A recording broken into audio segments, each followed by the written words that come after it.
Wraps up the day with Southern Sports Report from 6 to 7 before we turn things over to Fox Sports Radio to get you through the evening. We also bring you Ole Miss sports, NFL football, and the NCAA basketball tournament. Don't miss anything. Keep your radio locked in right here on Real Sports Talk. Sports 56, 96.1, and 87.7. Sports 56, 96.1, and 87.7. Welcomes you to the Peter Edmiston Experience with CJ Hurt. This hour of The Experience is brought to you by Mid-South Power Distributors. All things diesel for over 26 years. Now, here are your hosts, Peter and CJ.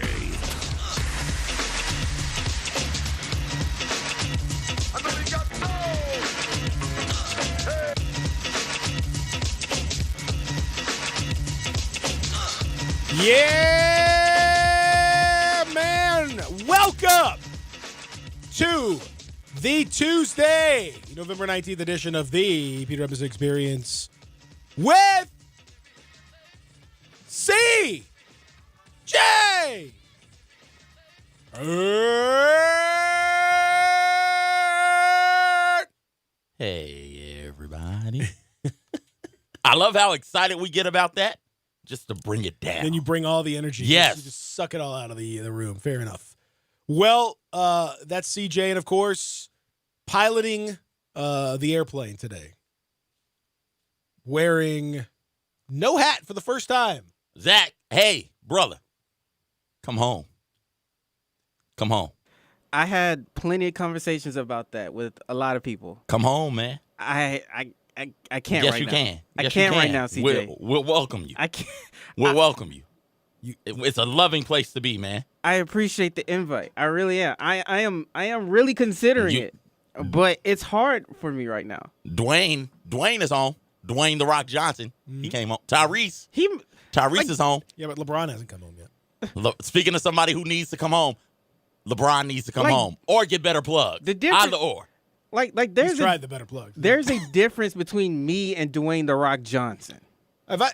No, I disagree. There's not. There's not, though. Virtually There's the same not. person. Very hard to distinguish the two of you. This, by the way, similar like Zach Soytoy, who is our producer. Many people do mistake him for The Rock. Yes. A lot of people. It's very similar. The look, the way he just the general energy carries of Zach. himself. Yeah, absolutely. Yeah, a lot of people mistake him for The Rock, but he is not, in fact, The Rock. I told you my theory about LeBron and the hair situation. It tells me that it is impossible for us to regrow hair. It's impossible for us as a society. Because if this man who has access to all the money and all of the people and all of the help in any sort of cosmetic situation that he could possibly want, if he cannot do better than this, then it tells us that we just can't get there. No. We're, as a society, we're not there. And maybe we'll never be there. Steve Harvey had to do it. Steve Harvey had that fly-ass wig for the longest period of time. It's like, why is his hair so black and just so perfect looking? Wig. He came home, though, Zach. Now that one shocked me a little bit because I was like, what happened to this? What happened to this high top fade? And then after realizing, like, yeah, that's a wig. I'm like, this entire time. This entire time, Yep. that fade was beautiful, though. Was a wig the entire time. I mean, just perfect. The alignment, If it looks too good to be true, it ain't true. the edges, the perpendicular sharp, edges. so sharp. The angles on that thing, perfect 90-degree angles. Not real. LL Cool J has come home. Hell, Bruce Willis, handsome man. Stone Cold Steve Austin. Stone Cold came home. Yep. Come home, Zach. We with you, man. Don't fight it any longer. Come with us. Jason Statham came home. Jason Statham, another one. Come on, Zach. I'm gonna have to delay that homecoming just for a little bit. I got it. When you ready, man, I got you. Just let me know. I mean, my dad, he went bald. Okay, He went bald. Well, Zach, I got news for you, Zach. I mean, I don't want to break it to you here. And I hope I'm not revealing any secrets here, but as Peter sits over there with a head full of luxurious, nice I have hair. many things that I can be concerned about, but amount of hair is not one of them. Hair and calves. Like you sure. are good top I'm to blessed. bottom, man. Blessed in those areas. There's no doubt about that. I appreciate that. My hair it annoys me, but I will take my blessings as I have them. So I can't be too upset about all that. So today on the show, of course, we are going to be breaking down a lot of NFL, including another sad effort from the Chargers. It's sad. Phillip Rivers, just sad. Sad. It's just sad. It makes you sad. It's just sad. It's sad is what it is. We'll talk some NBA, including tonight, the Grizzlies and the Warriors, a matchup that sounded a lot more glamorous a few months ago. And the little did we know the Grizzlies would have, probably the 3 or 4 of the best 5 players on the court. But here we are. The injury list is long and the star list is short for the Golden State Warriors, but they are here tonight, not in any way, shape, or form like it has been in years past. Amazing how quickly that shine has fallen off. We'll talk about that. We'll talk about last night. Another extraordinary performance from Luka Doncic. Oh, good grief. Kid is this guy is woo. Second year. It's incredible. It's crazy what's happening. So we'll talk about those things. We'll talk a little college basketball as well, and get into a whole bunch of topics with all of you. So we're gonna do that over the next little bit. Zach, you ready? I'm always ready. Okay. How do people get in touch with us? 2 ways. You Okay. can call in to the show at 901-360-8255, which is talk for anybody that didn't know that. Okay. And so you can also text us at 67129, but you have to text 56 join one time if you're new. Text 56 join one time and you're good to go. What about social media? Are we all over social media? I mean, we definitely on social media. Okay. At Peter Edmiston. Yeah. At Conradicalness. There we go. I had to Okay, get it there we right. go. Yeah. It was a lot of words. I need people to follow me still. I haven't been able to follow anybody new yet.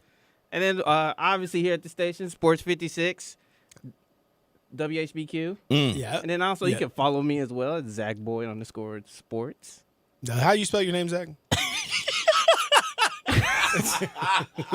What, you want my government name or you just want my name in passing? Well, unfortunately, these are two different things. It is definitely 2 different things. I wish there was more of a through line. I'd feel more confident that. People need to know it's at Zach, Z-A-C-K. Even though his name is not Z-A-C-K. Right. So, why he does this, Lord only knows. But here we are. That's Zach Boyd. At ZachBoyd_sports. Not to be confused with at ZachBoyd_insurance or at ZachBoyd_. well, now I just got to look for all the Zach boys. Mentioning Zach Boyd's, I brought this up. I brought this up. Please. I don't know where or who I was talking to, but it was about the news coverage of finding out. I guess your other person, the other person in the world that has the same name as you. Okay.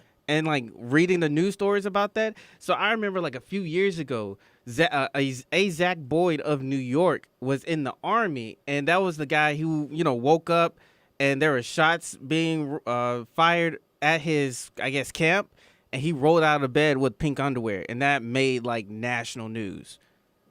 All right. And I'm sitting here watching the news. Do you wear pink underwear? I definitely do not. Okay. I don't own those. Okay. Real men wear pink. They do, but not underwear. Okay. I'm just saying. You say real men don't wear underwear or real men don't wear pink underwear? Hey. Pink underwear. Okay. You sure? I mean, if you want to go commando, that's on you. Like I can't. I'm not here to judge. I'm gonna tell you not to. I'm gonna judge you. Don't do that. I would like more between your junk and the world than one garment, please. Just on behalf of humanity out there. Layer up. Thank you. Yeah, layer up. I think at least a 2 is a solid start, and feel free to add to it if you need to. Start with the 2 though.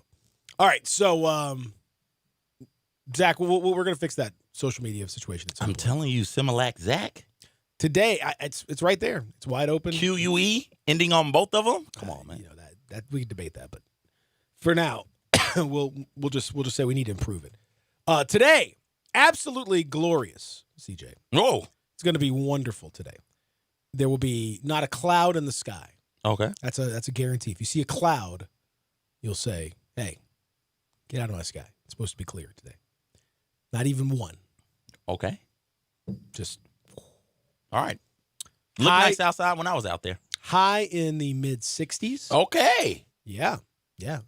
Today is going to be a wonderful day. I suggest all of you go outside when you're going to eat lunch. Mm-hmm. Maybe you should go to Central Barbecue.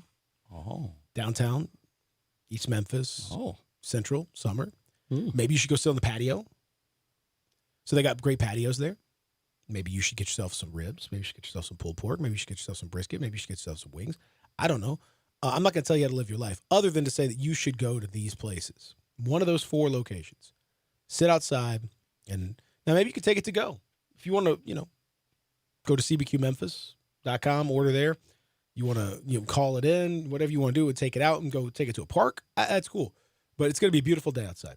So I suggest you take your Central Barbecue to the park or on a patio. It's going to be nice. It's been cold. It's been today's going to be a wonderful day. So sit out and enjoy it. All right. Yes. You going to do that? No, I'm going to enjoy these things right here. But I got you. Sausage swirls? I got you. In the near future, I'll hit them up. Okay. But these sausage swirls, mouth is salivating just looking at them. And I left the bag open, and the aroma's filling the room. Mm-hmm. Yeah. Yeah, that's nice. It's nice right there. Go to Central Barbecue, cbqmemphis.com. Yeah, my wife made sausage swirls, so brought them in. Zach, I'm sorry, buddy. It's okay. I feel bad, but not that bad. Don't be. I feel a little bit bad. But you're not. A little. Not bad enough not to, but a little. I do feel a little bit bad. Last night, down in Mexico City, 24-17, Chiefs, Chargers. Don't we love playing these games in Mexico City? I guess. I don't know. It's better than playing them in whatever the Chargers call a home stadium. I'd be fine. I'm fine with that. I mean, that's what they've got is pitiful. 4 interceptions. Should have been 5. Should have been 5. That was a punt that Matthew failed to field. That one interception. Well, the Chargers don't have. I mean, I don't know that they had any playoff hopes before last night, but they certainly don't now. At this point, and now the question is, what happens with Phillip Rivers after last night and after this year? And the guy's going to be 38 by the end of this year, and he's not Tom Brady. Most guys, as they approach this part of their career, start to get demonstrably worse. He certainly has. Most guys lose a little bit off the fastball. He certainly has. Phillip Rivers was always a complicated guy to try to judge because there were always those, late game issues and some problems that have cropped up historically with him. But he's had a phenomenal run. He's had phenomenal performances. He's put up a ton of numbers. The numbers are insane when you look at them. He's certainly a Hall of Famer in that sense. But is this it for Phillip Rivers? Like, should they just say, you know what, let's just go ahead and shut him down and just kind of start looking to the future? Should have did that like 3 years ago. Well, okay, they haven't done that. Yeah, no, but yeah, they should. And the fact that they haven't been making moves with that in mind. We saw the Giants, for instance, pit off on the whole Eli thing, but they went out and drafted a quarterback this year in the first round. Said, okay, hey, eventually we're going to need to replace him. We got to get a quarterback on roster now. We've seen the Patriots. It seems like every other year. You're saying Tyrod Taylor is not the answer long term? I love Tyrod Taylor. Great stopgap quarterback. No, not the answer. Well, you've seen the Patriots. SGQB. Every other year. Thank you. Draft a quarterback in the top, four rounds. And we've seen their quarterbacks, Jacoby and Jimmy G specifically, go on to be starters in the NFL. Why you're making moves as a Chargers franchise the past 4 or 5 years, like Phillip Rivers isn't coming to the end of his career is beyond me. I like Tyrod Taylor. Not the guy to lead your franchise into the future. They should have done a better job planning this out, because when it comes for you, no matter what your position, it comes for you fast. And all of a sudden, some of those throws he was trying to make, it's like you just don't have the arm strength, the decisions that he was making out there. Because Frank Clark was coming off the edge what seemed like every other play. He was coming off the edge and just trying to whack him, forcing Phillip Rivers to make rash and forced decisions. You know, some of those things are inexplicable. 4 interceptions should have been 5. You know, if you had a young guy, if you had a young quarterback, you could go to him right now. It's late enough into the season. You're not going to get to the playoffs. You can start going ahead with the grooming process now, and you can have your future set up. But because you haven't, I don't know what you can do. I don't know what you can do. You should have moved on for him or been prepared to move on for him 3 years from now, or 3 years ago, excuse me. Now, even if you get a quarterback, it'll be 2-3 years before that quarterback is ready to make any sort of meaningful impact on the NFL game. Well, I mean, it's better late than never, I suppose. But I mean, you gotta get started. I mean, you can't have Phillip Rivers out there till he's 50. No, it's the old saying, man. The old proverb. You know, the best time to plant a tree was 20 years ago. The next best time is today. Oh, so, I've never heard that one. Mm-hmm. Okay, I like that. So yes, the best time to have started building a new quarterback was 3 years ago, but the second best time is today. Yeah. So that's what you have to do. You just have to. You wish you had done it before. It would have been nice, but here we are. Some of those interceptions were pitiful, and he knows. I think he knows. I think he just knows. It's just that look right there. Yeah, just the the face, eyes you see closed. the face. Oh my gosh. Yeah, it's. I mean, and especially now, you know, in the NFL, the quarterback position, you know, in most cases, not in every case. Some teams are a little bit different, but you're seeing more and more. You know, quarterbacks need multi-faceted skill set. You need to be able to move a little bit. You need to be able to run a little bit. You need to be able to do some RPO stuff. You need to be able to be versatile. And if you can't do that, fair enough, but you're going to have to be extremely accurate and extremely strong arm, because, you know, that means that these very talented and very diverse defenses can jump on you. And so you see guys like, you know, Tom Brady's still got great receivers, and he's still got a strong arm, and he's still able to do his thing. Drew Brees, for sure. Garoppolo's not the most craziest multifaceted quarterback, but he's got a great arm and can make it happen. You know, even with guys like Dak who got better arm strength, and you know he's more versatile, but he's also gotten better, you know, throwing the ball. Rivers is going in the other direction. And in every facet, Rivers used to have a little more, you know, athletic ability to move, and he doesn't really have that anymore. And then you could see last night, there's not any pop on those throws. Yeah, I mean, everything is several yards short, not just late. It's time. I mean, it sucks. It sucks to get older. It sucks but it's time. My man is 38 now. He'll be he's 30. He'll be 38 next month. Good grief! Yeah, it's time. I think Tom Brady skews everything. He's a unique dude. You know, maybe there's some reason for that. It's all the kale, man. And, you know, he's had a very specific regimen workout-wise, very specific trainer workout-wise, all that stuff. I mean, you know, I'm sure there's nothing going on there. But nonetheless, you know, there it is. He also happens to have had the best coach probably in the history of the league. And schematically, they're not making him do anything he can't do anymore. So, you know, all that stuff matters, and nobody else has really had those advantages. So you can't judge anyone else based on those advantages. We'll talk more NFL when we return on the other side. We'll also talk a little college football as we get set for the unveiling of the rankings, the new week of the CFP rankings. Tonight, again, we'll talk a little NBA as well. We'll talk a little college basketball, too. All that is on the docket as we continue here on The Experience. Just getting started. Sports 56, 96.1 and 87.7. Listen online anywhere, anytime at sports56whbq.com. Soul Fish Cafe has done something that no other business in the history of Memphis has ever done. They won 3 different categories in the Memphis Most. They want it for the best catfish. We all know that's the best catfish, and you can get it fried like everybody does, or you can get it, if you wanted to, grilled or blackened. It's the best. Everybody says it. Then there's seafood. We know about their beautiful shrimp. You can get those fried. You can get them grilled. The shrimp tacos are terrific. Memphis Most, best seafood. Then there's soul food. Yes, a third category, soul food. Their veggies are unbelievable. They've got this sauerkraut sausage Cajun dish that is amazing. I love the cucumber salad. Everything is always so fresh. And now, there's 3 locations with a 4th one coming to Wolf Chase soon. The original Cooper Young, the shops of Forest Hill Irene, and of course the newest in East Memphis. That's on Poplar, just east of Perkins in the old Wolf Camera location. They're the best. You said it. They're Soulfish. The holiday season is here, and it's time for our best offer of the year during the Ford Black Friday event. Now, for a limited time, get 20% estimated savings on select 2019 Ford models. You're ready, and so are we. Start the season off right, and don't wait to enjoy our best deal of the season.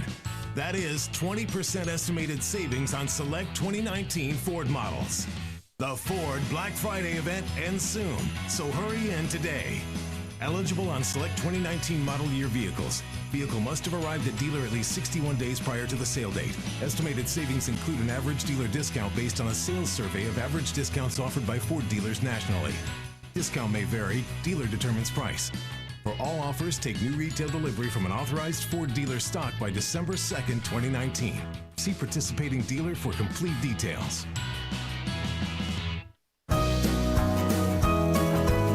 Hey folks, I'm Jarrett Carter. My family recently purchased East Memphis Ace Hardware at Quince and White Station, and we're excited to offer the best selection of Big Green Egg and Traeger grills. And then don't forget about our Benjamin Moore Paint Studio and the Garden Center for fall flowers. Save 60% with our new Duracell key fob replacement program. We have a master locksmith service as well as glass cutting and screen repair. We're located at Quince and White Station behind Three Little Pigs. Look forward to seeing everyone over the holidays. Pop the top on your next party. 34 North Cocktails. Available in Memphis now. Great for football grove parties, around the hunting campfire, and when you get home, entertain friends. Pop a premium can of Barrel Thief. Tastes just like an old-fashioned Barrel Thief made with aged bourbon, bitters, a hint of orange, a touch of vanilla, 15% ABV. Then, for you vodka lovers, try Sneaky Pucker, a refreshing lemonade premium vodka cocktail, 12.5% ABV. Made with super premium vodka, lavender, simple syrup, and lemonade. Delicious and smooth. Let the party begin with 34 North Cocktails. The folks at Homer Skelton Hyundai want to say thank you. Thank you, Memphis, for another spectacular year. They set records, but I can understand why. You think about the product. Where else do you get a 10-year, 100,000-mile limited powertrain warranty? That's what you get on every new car at Homer Skelton Hyundai. Oh, and thank you again for the 11th straight year, the #1 certified pre-owned car dealership in all of Memphis. It starts with that product, but then it goes to the shopper assurance. Where else do you go where you get transparent pricing, flexible test drive, take the car for a couple of days if you want, streamlined buying process? You're not going to be there all day, in and out. And then, and I have not seen this anywhere else, the 3-day worry-free exchange. You buy a new car, if you've got any buyer's remorse, you've got 3 days to change your mind. Just get on Lamar, take it into Mississippi, the first exit's Craft Road, turn left, and go see Chris True and all the gang at Homer Skelton Hyundai. Welcome back to the Peter Edmiston Experience with CJ Hurt. This hour of the Experience is brought to you by Mid-South Power Distributors. All things diesel for over 26 years. Here once again are Peter and CJ.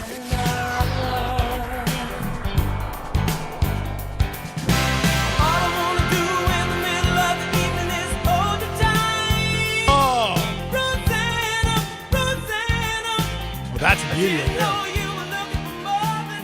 Listen, here comes the breakdown right here.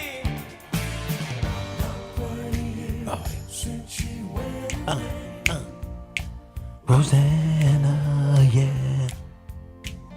Come on now. Look at that. The head's moving a little bit. This is my first time hearing this song. Yeah. Dun, dun, dun, dun, dun, dun. Bow! Whoa. Yeah. Didn't know this did it for you. Yeah. Toto, Rosanna. So there we go. Welcome back to the program. As Zach has alluded to, you can text us at 67129, and we have been texted. Oh. at 67129 this morning by a texter who agrees with me. He says, "You're right, Peter," and that's it. I'm just kidding. Those are my favorite texts, though. No, you're right, Peter. I told my brother the same thing when he found a video on YouTube about rubbing Vicks Vapor Rub on your scalp to regrow hair. Oh. I told him if LeBron can't find a solution, no one can. So, Zach, just letting you know. Here's the thing. I've never heard of anything saying that you need to put Vicks Vapor Rub on your scalp. I've never heard of that. Yeah. I've heard of black castor oil. That works. Zach? Does it work? It works. It's just, it takes its time. It doesn't work, Zach. It's not working, man. Zach, I love you, but it's not working. It's not working. It's not working. Do you think it's working? I think it's working. If your hair is already there, like if you have the lusciousness of hair, putting that stuff in there helps it grow more. If it's gone, and Zach, come on, then nothing's gonna help it. Stop fighting it, man. I got a great regimen. I'll bring you some aloe vera for that first shave to make sure that the skin is nice and soft and supple up there. I'll bring you some African shea butter as well to keep it silky smooth and oiled real nice, man. I got you. Ladies love a bald head, man. I've been hearing that a lot lately. That's the thing. Okay, Zach, is the reason you're hearing it. No, like we're trying to help you, man. Like I heard about it 5 years ago when I was in college, and like they brought it up to me. It's like, yeah, like women love bald headed men. I'm like, why are you telling me this? Like, Zach, probably because I had a head full of hair at the time, like it was like in an afro. Come on home, man. Just come on. I got you. Well, I think it's over, but there you go. We talked a little NFL in our first segment as the Chargers sucked. Weren't very good.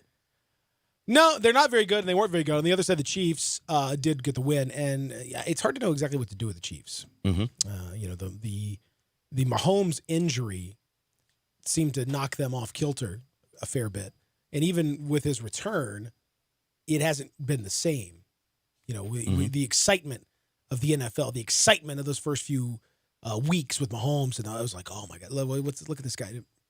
Hasn't been there. Don't know if it's coming back or not.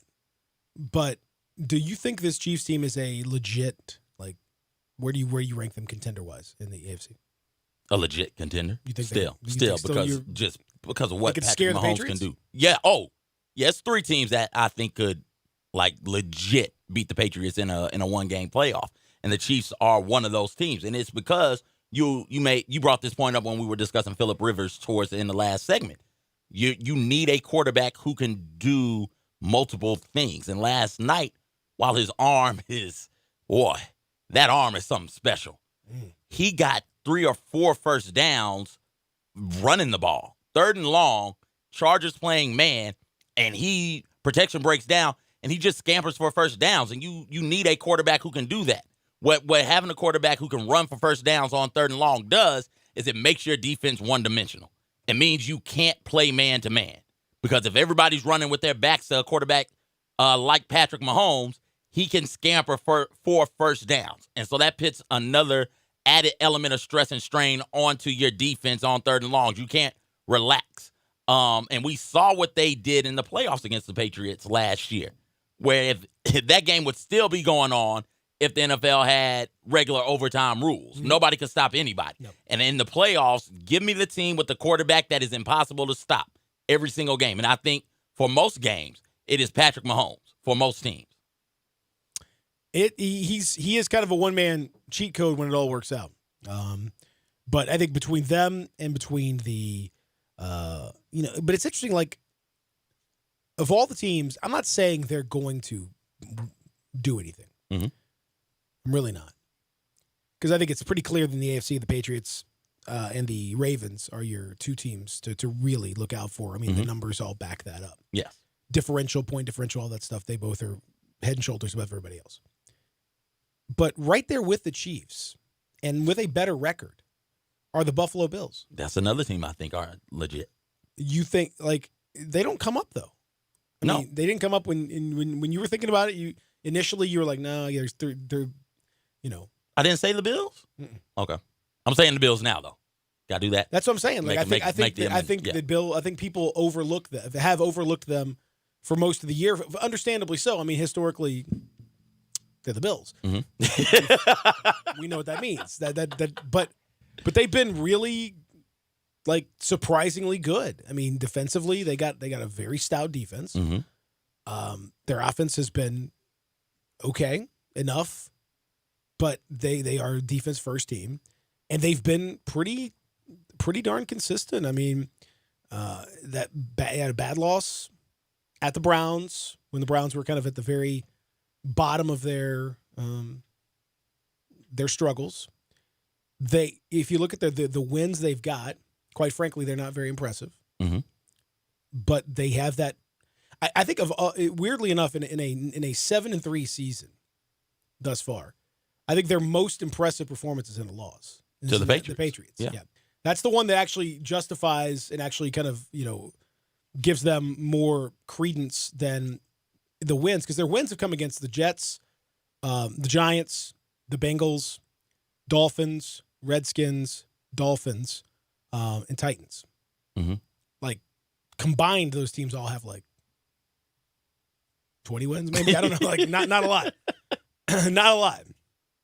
So, we talked about this yesterday with like Clemson. Mm-hmm. Like, if you've beaten nobody, but you've won all the games you're supposed to win, doesn't that give you some credit? And Buffalo's kind of in that same boat of like, they haven't really beaten anyone there, anyone good. But honestly, their schedule has kind of worked out where they really haven't had those tests. They will start to have those tests. Mm-hmm. I mean, they will be at Cowboys on Thanksgiving. That will be a very important game for both those teams. Ravens at home after that. At the Steelers, at the Patriots. So that little stretch there, Cowboys, Ravens, Steelers, Patriots, with 3 of those 4 on the road, that's going to be your season right there. That'll be whether you make the playoffs or not. Because I could easily see them going 0-4 and just kind of right down the toilet. What makes them special, in addition to that defense, because that defense is really, really good, they also have a quarterback in Josh Allen who can get you first downs with his legs. And so when you have quarterbacks like that, I think we oversimplify and undervalue quarterbacks who we deem mobile, like mobile quarterbacks. Like that's not something you can win with. Aaron Rodgers is a mobile quarterback. Ben Roethlisberger, all those years he was doing damage, is a mobile quarterback. Russell Wilson is a mobile quarterback, and what mobile quarterbacks do for you is it adds another element to that offense, and you can't turn your backs on them playing man to man. So you got Josh Allen back there in the pocket, and sure, they're the decision making at times for Allen subpar throwing the football, but when you bring pressure on him and he's able to escape, like that does something different to your defense. That is demoralizing. 3rd and 8, 3rd and 9 to give up a first down to a quarterback running. That is momentum changing right there. And what the Bills did against the Patriots, which is tough to do, is make them play bad football. Like the Chiefs played their best football that game in the playoffs. Played really good football, albeit lining up in the neutral zone. Like, let's put that to the back burner. They played really good football. The Patriots played really good football. Patriots won. Like, if you can't make the Patriots play bad football, play C-level football, it's going to be hard to beat them the way that they scheme and the way that Tom Brady is able to pinpoint receivers and the way they put mismatches on you and force you to out of your comfort zone defensively.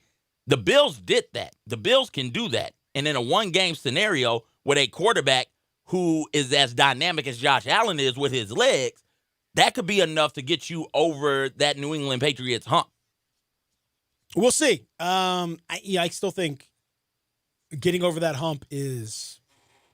It's a big old hump. I mean, you're talking... More like a mountain, but I could see it with Lamar Jackson. Mm-hmm.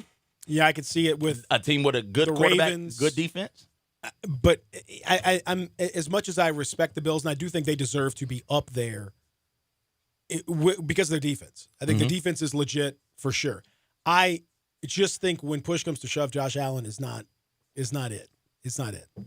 When you get down to it, when you have to make those throws, he is not an accurate enough passer to make the throws that he's going to have to make. I think his legs are helpful, and he's a big dude, and he can. So that will get you something. But at the end of the day, I don't think that you're going to be able to kind of zip that ball right in that little pocket that you need to zip it into. I don't think he's got that in him. Lamar Jackson, I think he's got it in him. I think Lamar's legs are even more dynamic, and the team is just better overall. I think the Bills have made a lot of progress, so I'm not knocking them. But man, when you get down to it, as the texter points out, no offense, but the Bills are a fraud. Oh, I mean, no offense. I'm not a Bills fan, so none taken. They beat my Titans thanks to 4 missed field goals. Other than that, are you scared of them? I say no. I mean, it's that's kind of my thinking on it. Like I think they're worth talking about because they've had a good season and because it's been so long since they've really been in a position like this where you could legitimately think of them as a contender. But I think we'll find out if they can get through this next stretch. You know, they should this weekend. They should be able to handle the Broncos if they are legit. Then after that, at Cowboys, Ravens, at Steelers, at Patriots. You know, you get through that stretch, 2-2 even. Okay, now we can start talking. This team is that looks like 1-3 or 0-4 to me.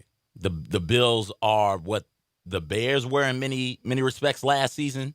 Like really, really great defense, like solid defense, forcing turnovers, getting the ball to the offense, short fields, and an offense led by a quarterback who we really weren't sure about. I think we're sure about Mitch now.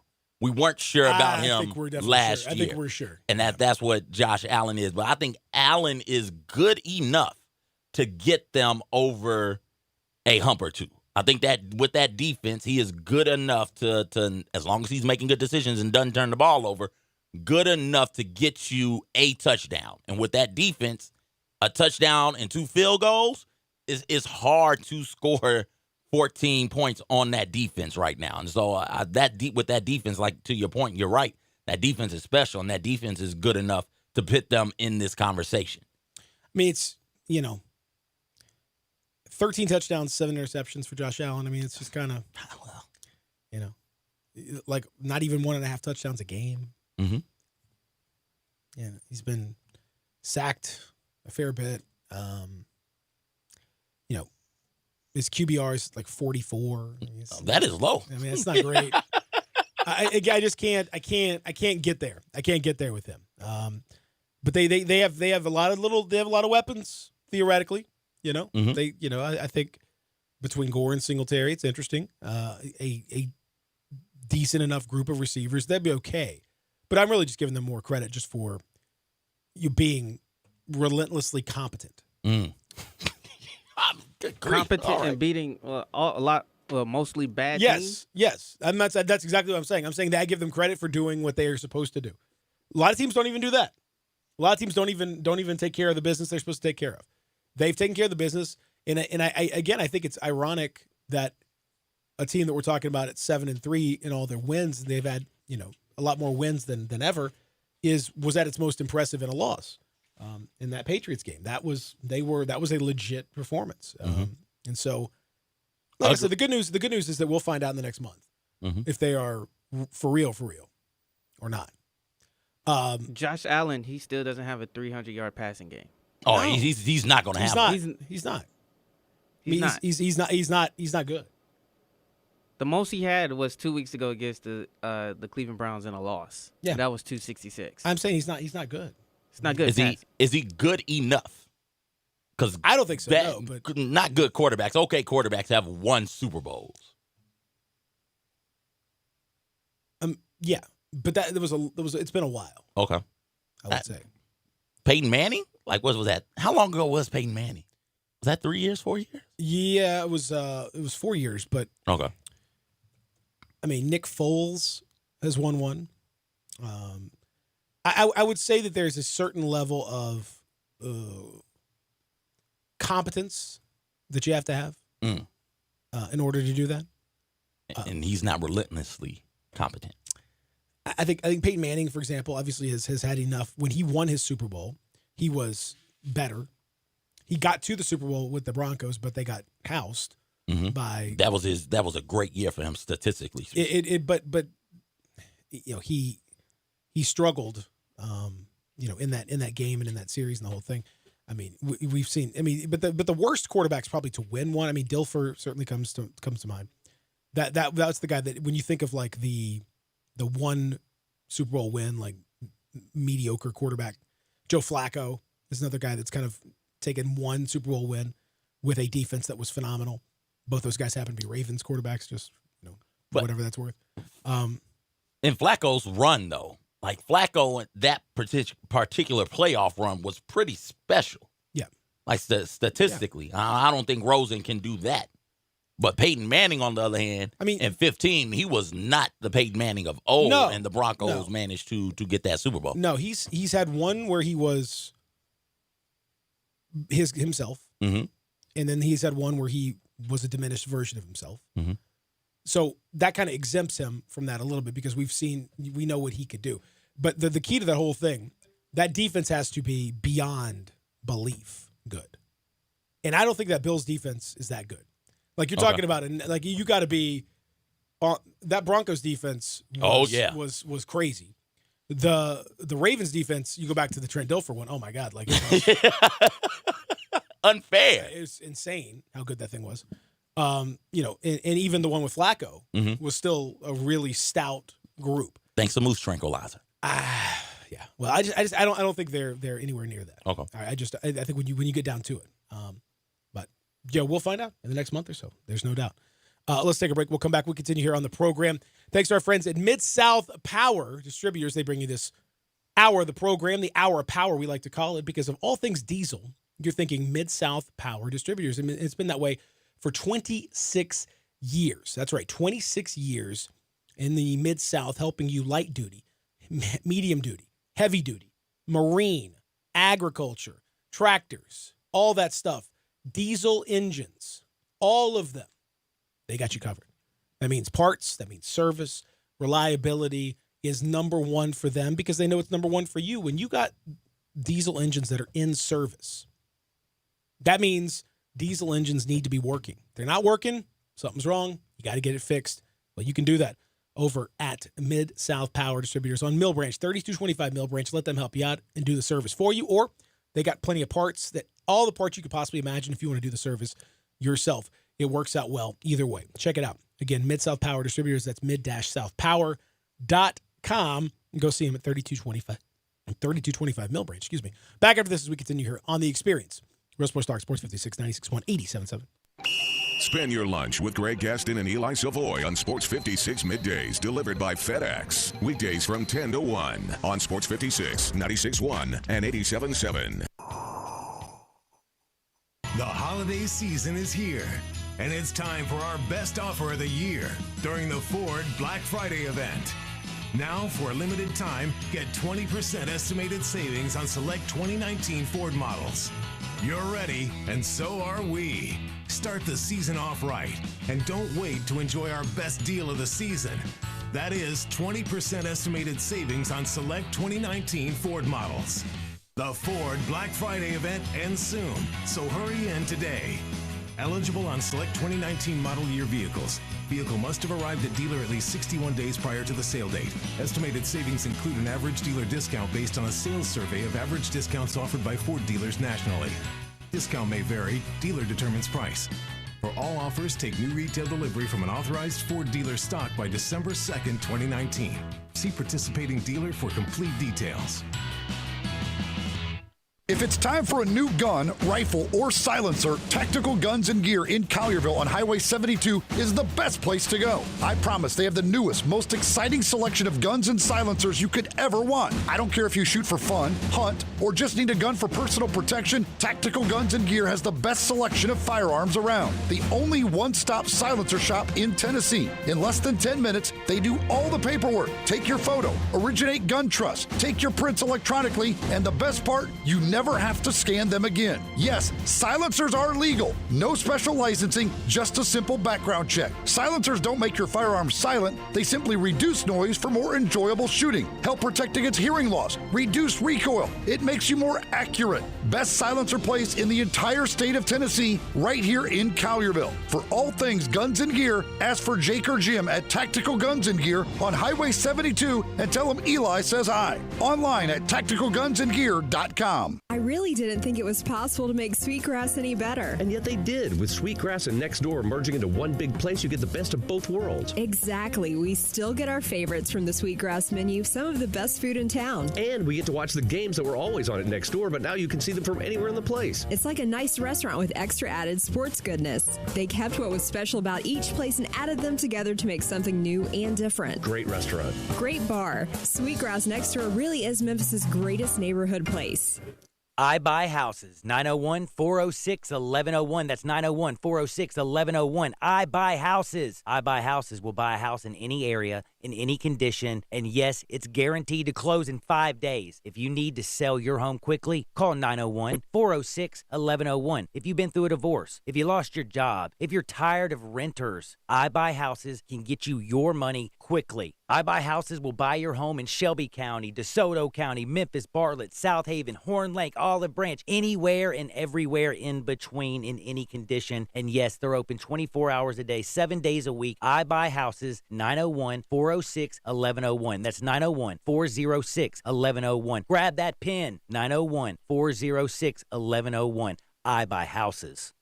Hey, you guys, the Liquor, Wine, and Beer Oasis awaits you at the Spirit Shop with a special invite for Thursday, November the 21st. Join the live remote 3 to 6 p. with Wolo and Stats. Take advantage of holiday pre-Christmas deals on your favorite liquor or wine. Stock up. We're giving away 2 pairs of VIP tickets to the U of M and Ole Miss game, 2 $25 gift cards for Neil's Bar and Grill, and Wedgwood Golf Course 4 rounds and 2 golf carts. See you at the Spirit Shop, 4848 Poplar, the Little Log Cabin Liquor, Wine, and Beer Oasis. Welcome back to the Peter Edmiston Experience with CJ Hurt. This hour of The Experience is brought to you by Mid-South Power Distributors. All things diesel for over 26 years. Here once again are Peter and CJ. Touchdown in the land of the Delta Blues in the middle of the pouring rain. Yeah, welcome back as we continue here on a beautiful, and I do mean beautiful, it's going to be lovely, Soft Rock Tuesday. This song is almost exempted into multiple categories because you hear it in Memphis all the time. Yeah. Do you like this song? No. I don't either. I mean, everyone's supposed to say that you grew. I don't. This song was on the Facebook commercial. Yeah. Yeah, we know. To promote the. Yeah, we know. No. I don't like Facebook either. Zach doesn't know, though. Zach, we don't rock with Facebook, man. What? Nope. Why Facebook? What happened? Long story. Long story? Off post show on our post show meeting. We'll Gotcha. discuss that. Gotcha. And Shaw Bus Shaw. Yeah, that's right. Texter says, who has New England beaten this year? They've played no one. Well, okay. So listen, here's the thing with New England. I don't know if I'm breaking any news here, guys. New England is very good historically at football. Oh. They have won many football championships. Okay. Which we call Super Bowls. Oh.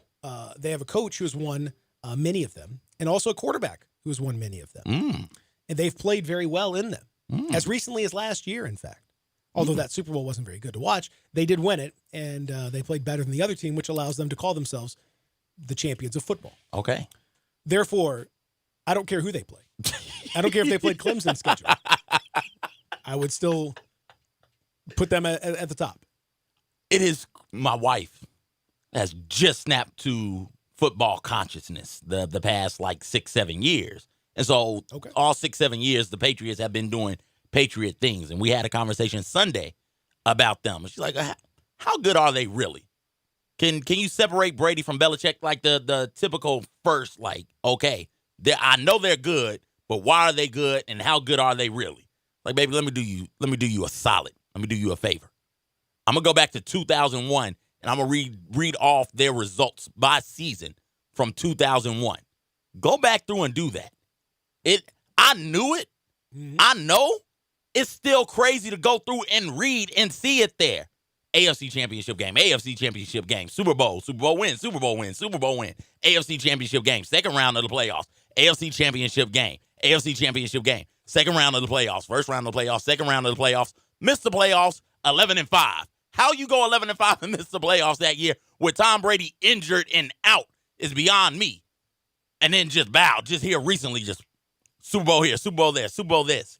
Like, it is crazy how good they've been. They deserve the benefit of the doubt. Like, that's just the deal with them. They will win. Obviously, they're 9-1. They'll win 10 games this season, which means that will be number 16 in a row for Bill Belichick. Wait, what? To win 10 games.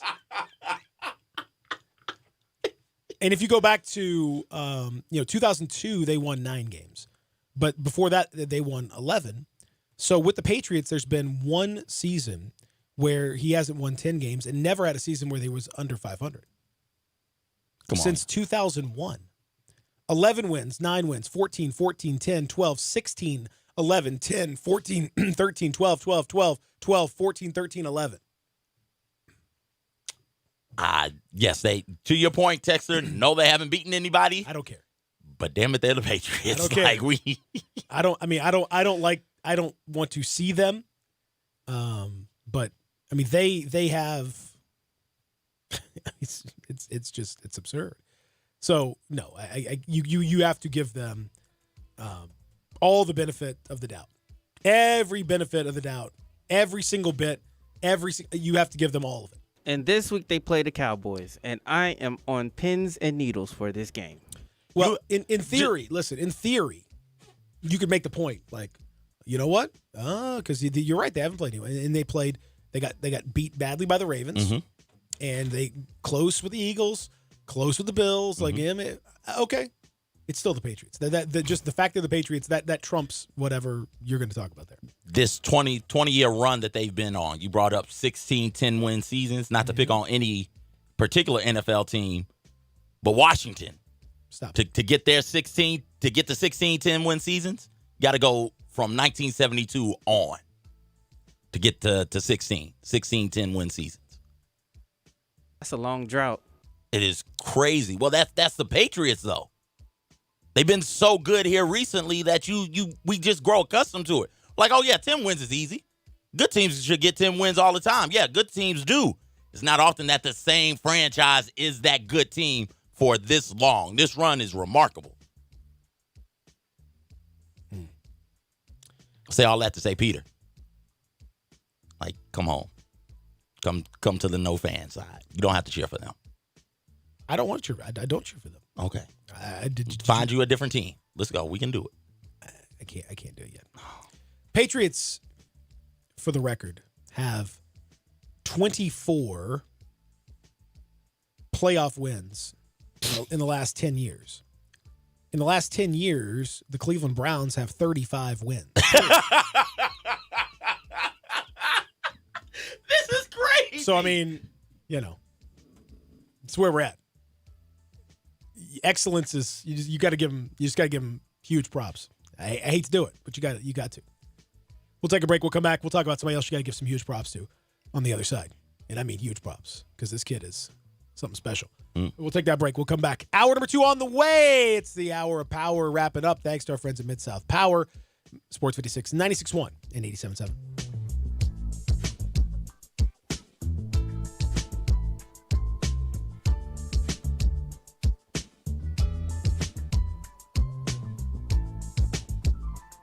It's game on at the new Moneyline Book Bar and Grill inside the Gold Strike Casino Resort. Now you can bet on all of your favorite sports and watch the games on 60 HD TVs while you lounge in plush seating and enjoy craft beers, signature cocktails, and great food.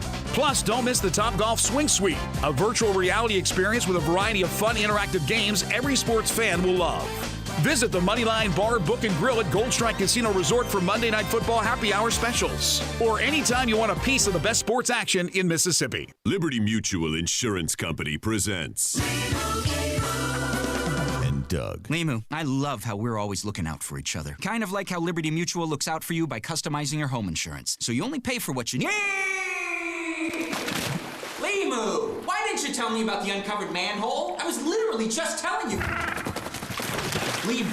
I had no idea you could swim. Liberty, liberty, liberty, liberty. Only pay for what you need at libertymutual.com. Hi, folks. Rob Walker, Infinity of Memphis, and we've got a new Infinity crossover vehicle that has raised the standard of comparison to a new level. Imagine having both sports car performance and eco-friendly efficiency on demand, working together to empower every driving experience. The result of 20 years of engineering, QX50's award-winning variable compression turbo engine is the world's only engine of its kind. Like two engines in one, it delivers a combination of power and efficiency that is truly in a category all its own, and only Infinity has it. You'll never sacrifice performance for the sake of efficiency again. And QX50 MSRP starts at only $36,550, which is less than its Acura, Audi, and Mercedes competitors. Add to that QX50's award-winning sumptuous interior, and you have the best combination of performance and comfort in the mid-size crossover segment. MSRP excludes destination charge, tax, title, license, and options. Infinity of Memphis or online at infinityofmemphis.com.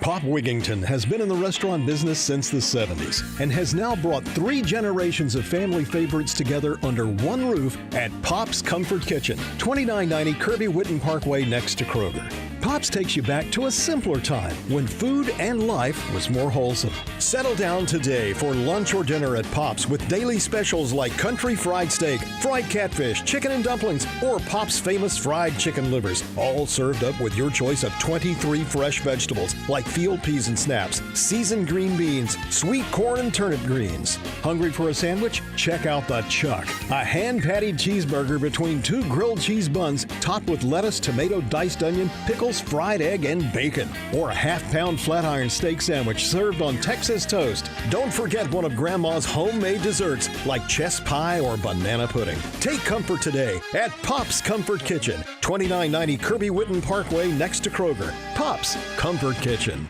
It's hot outside, and James Davis Men's Store is filled with new deliveries that are on fire to match the fall heat. The selection of 5-pocket pants in every fabric and fit is out of control. They have denim, cotton twill, brushed cotton, and wrinkle-free travel wool. And every one with that two-way stretch that moves with you no matter what you're doing. The brand new stamped cotton shirt fabrics for fall are in. I dare you to try one. 3 measurements, 9 days. They start at $98. Perfect fit. If you're tired of being the worst dressed at the pregame party, let James Davis fit you now with a perfect fit, custom made to measure showstopper coat. It starts at $695. And James Davis still has the Paul Batenley suit deal, 2 incredible suits for $795. Wedding parties? Don't rent tuxedos. Get a perfect fit classic or trim fit that someone can wear again. James Davis Men's Store in the Laurelwood Shopping Center. Always incredible service, same day alteration, and the home of the perfect fit.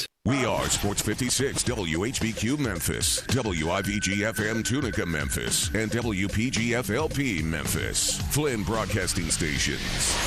Welcome back to the Peter Edmiston Experience with CJ Hurt. This hour of the Experience is brought to you by East Memphis Ace Hardware at Quince and White Station. Here once again are Peter and CJ.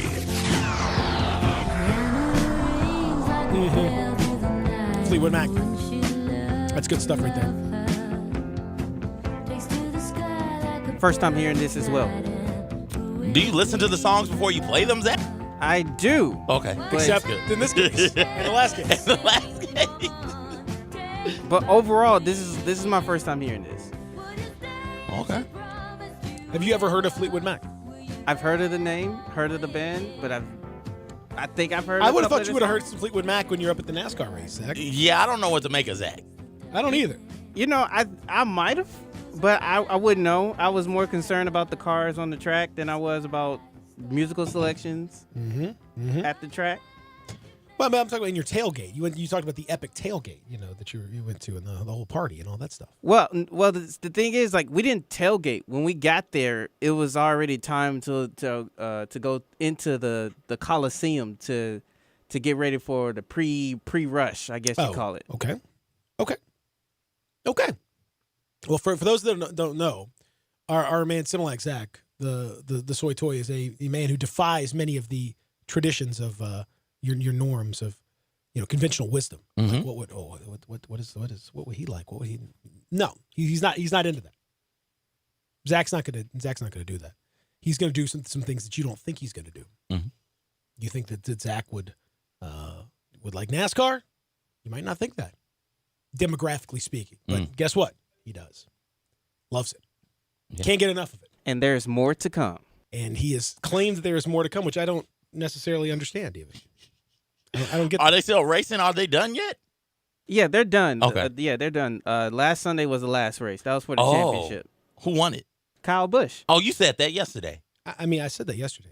Yeah, that's how little I pay attention to NASCAR. When it comes up, yeah, but you're supposed to pay attention to me. Not just NASCAR. You're supposed to pay attention to me. It's hard sometimes. I don't be studying you. Hurt feelings. Jeez. All right then. Dang. I'm playing. I stunned you very much, Peter.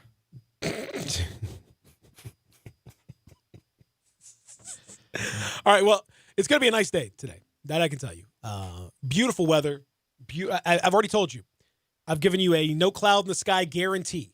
Okay. If you see a cloud in the sky today, you get your money back that you paid for this program. Okay. Everybody. All right. That's right. I hope the phones don't light up this morning because that would be terrible. Very terrible. We give money back all the time, Zach. That's right.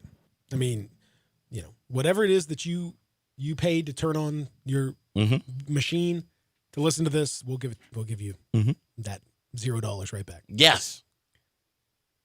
Just hand it right back over. Here goes your $0, good sir. Happy to do that. We were talking a little NFL to start the program, including the Patriots. Andy wanted to dial up to talk a little bit about that on the First Bank phone line. So I'd love to hear from Andy. Andy, what's up, buddy? What up, Andy? Peter, how you guys doing? Wonderful, Andy. How are you, sir? Yes, Peter, you and I have some history. We go back to the Briarcrest days when you did radio. I'm doing the simulcast. Andy Bramlett. Yeah, Andy, what's up, buddy? Good to see you, man. Hey, listen, just heard you guys talking about the Patriots. Obviously, one of the last teams that the Bull played for, and my sons and I always take an annual pilgrimage to Foxborough to watch the Patriots play, and we are going this weekend. Oh, really? Oh, very good. Yes, looking forward to it. Man, it's a relentless pursuit of perfection, and they get closer than just about anyone could have imagined that any team could actually get. Absolutely, and the whole experience there. If you've ever been to Foxborough, you haven't. It's quite a unique feature. They have the Hall of Fame there. They have Patriots Place, which is a huge mall attached to the stadium. Gillette Field is just, obviously not as big. It's like every other pro stadium. It's not as big as you think. It's certainly not as big as most college stadiums, right. But 60, probably about as big as the Liberty Bowl, I would think, as far as attendance. But it is jam-packed, and those Yankees know how to how to have a good time. Andy, they thanks. really do. Thanks so much, man, and great to hear about you and your family, and of course, always good to hear about. Hey, buddy, thanks. Y'all have a great one. Go Pats. Take care. Thanks, Andy. There's Andy Bramlett. Yeah, great family. His pops and the whole man. Good folks over there. It's and he's right. The NFL stadiums are not traditionally that big. I mean, last night in Mexico City for the Chiefs Chargers, that Estadio Azteca in Mexico City is quite a bit bigger than most of those normal NFL stadiums. But it's about the size of Liberty Bowl. But the tickets are a little pricier. A little pricier if you want to go to a Patriots game. Last night, those of you that enjoy what I like to call the beautiful game, basketball. Okay. NBA basketball specifically. Did you see Luka? Yeah. Last night. Yeah. Your boy's going off. Yeah, he was balling. I mean, listen, it's hard to kind of get too wrapped up in hype. I don't want to just go completely nuts here, but this dude is something else. If we're not going to get too wrapped up into the hype, why are we even talking about this guy? I don't know. This is remarkable, man. I agree with you. 40-point triple-double, second youngest behind LeBron. Uh-huh. That basically means he's LeBron James. Only two. Well, I mean, there's a reason why when they played 2 weeks ago, LeBron's like, you're a bad MF. Shut your mouth. Yeah, I think he sees a little bit of himself in Luka, and Luka's got that kind of. He's got he carries himself a certain type of way, man. That's very superstar-esque. Mm-hmm. Like he's got a fluorescent blue. I think it's a Porsche. I'm not sure exactly. Luka balling, baby. I mean, he carries himself in a way of like, yep, yeah. I'm that dude. Yeah, and he's 20. He's 20. That's crazy. 42 points, 11 rebounds, 12 assists last night as the Mavericks knocked out the Spurs. The Spurs have lost 6 straight games for the first time since 2011. Mm-hmm. The thrill may be gone for the Spurs. 42, 11, and 12. 14 of 27 from the field. 5 of 13 from 3. Getting the foul line 13 times. Dude is in the middle of everything. Mm-hmm. So now you may ask yourself a question. It's a very important question, and I get it. What's he averaging for the year? Well, let me tell you. 29.5 points, 10.7 rebounds, 9.3 assists for the season. Okay. Shooting about, 48%? Yeah, 48% on the year. So he's efficient and he is getting buckets and assists. Yep. Oh. Yeah, he's good. Yeah. I think it's a Ferrari is what he's rolling in. Is it? I couldn't quite tell. Blue Ferrari. But it's fluorescent blue. Fluorescent blue. That's not a color you often see. No. Got to be a baller to feel confident rocking that. You got to, you have to have a certain type of personality to say, I'm going to get that thing. Yeah. Get that thing in the fluorescent blue. Got that? Yeah, that's that regular blue. No, forget the regular blue. I need fluorescent. No, that thing needs to just shine and needs to glow, essentially. It needs to say Luka, I don't know, man. He has hit so many big shots already. He did it last night. He had step back 3 to kind of seal the game late. He has, and watching him like in the game the other night. He has that step. His step back is kind of Harden-esque almost. It's a little bit different in the style, but like Harden, he can get it off against bigger dudes. He can get off whenever he wants to get it off. Like from wherever. From wherever. And he's pretty good with it. And that way he was that way in over in Spain as well. Yeah. The other thing when you see him in person, he's so big. He's big, dude. Like it's like LeBron. He's not as physically muscular, like strong as LeBron, but he's very big and physically can withstand a lot of hits, damage, can get to where he wants on the court. And he's got that kind of, calmness to his personality. Like, I don't know, man. He's so far ahead of schedule that it's crazy. He's in the MVP discussion at this point. Second year in the league. At 20 again. At 20, same age as Jaren and Ja. Mm-hmm. He's old, a little bit older in terms of months, but I mean, it just all kind of works. It's all kind of come together. I don't know, man. It's when you watch him, it's crazy. And we talked at the start of the season about teams who could get in the playoffs, and I left Dallas out. And you're like, oh no, don't do that because Luka's out there. Like, Luka who? I don't remember that guy. He's gonna fade away. Nope. He's still here, just balling recklessly. I would say just a reckless baller is what Luka is. Yeah. Just going out and getting it. Good grief! And that step back to your point, 2-3 steps behind 3-point line. He's able to just no problem pop back in just the bottoms, just wet, just nothing but the net. Just such a good baller. He's incredible, and it's got that high arc on the shot because he doesn't jump like he's not super duper athletic with it. He just kind of he sends it way up in the sky, and it comes in. It's incredible to watch, and so yeah, I don't know where you go from here, but because but his improvement from year one to he was already really good year one and rookie of the year. Year 2 is crazy. You're talking about a generational type player. Mm-hmm. And I will say that a lot of people, there were some of us who said that that's on the table for Luka, that he's a generational talent. And a lot of people didn't want to hear that for whatever reason. There's plenty of reasons behind it. A lot of coded language about what Luka would not be able to do. Was he a sneaky athlete? My whole thing was he's from over there, and I don't watch nobody over there, so I don't know. If you watched him over there, you would see he's doing the same kind of stuff. And, he could shoot it, which, like a guy like Ricky Rubio, for example, couldn't necessarily shoot it. He had the great passing talent, but he couldn't shoot. Luka could shoot over there.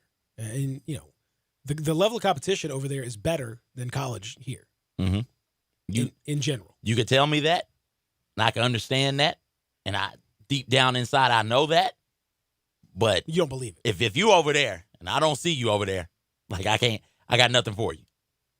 I don't know how good you really are, and that's the whole thing with a lot of this is he played ball over in the Euro League, and he didn't come over here and he wasn't playing for Duke or Kentucky, so he must not be very good.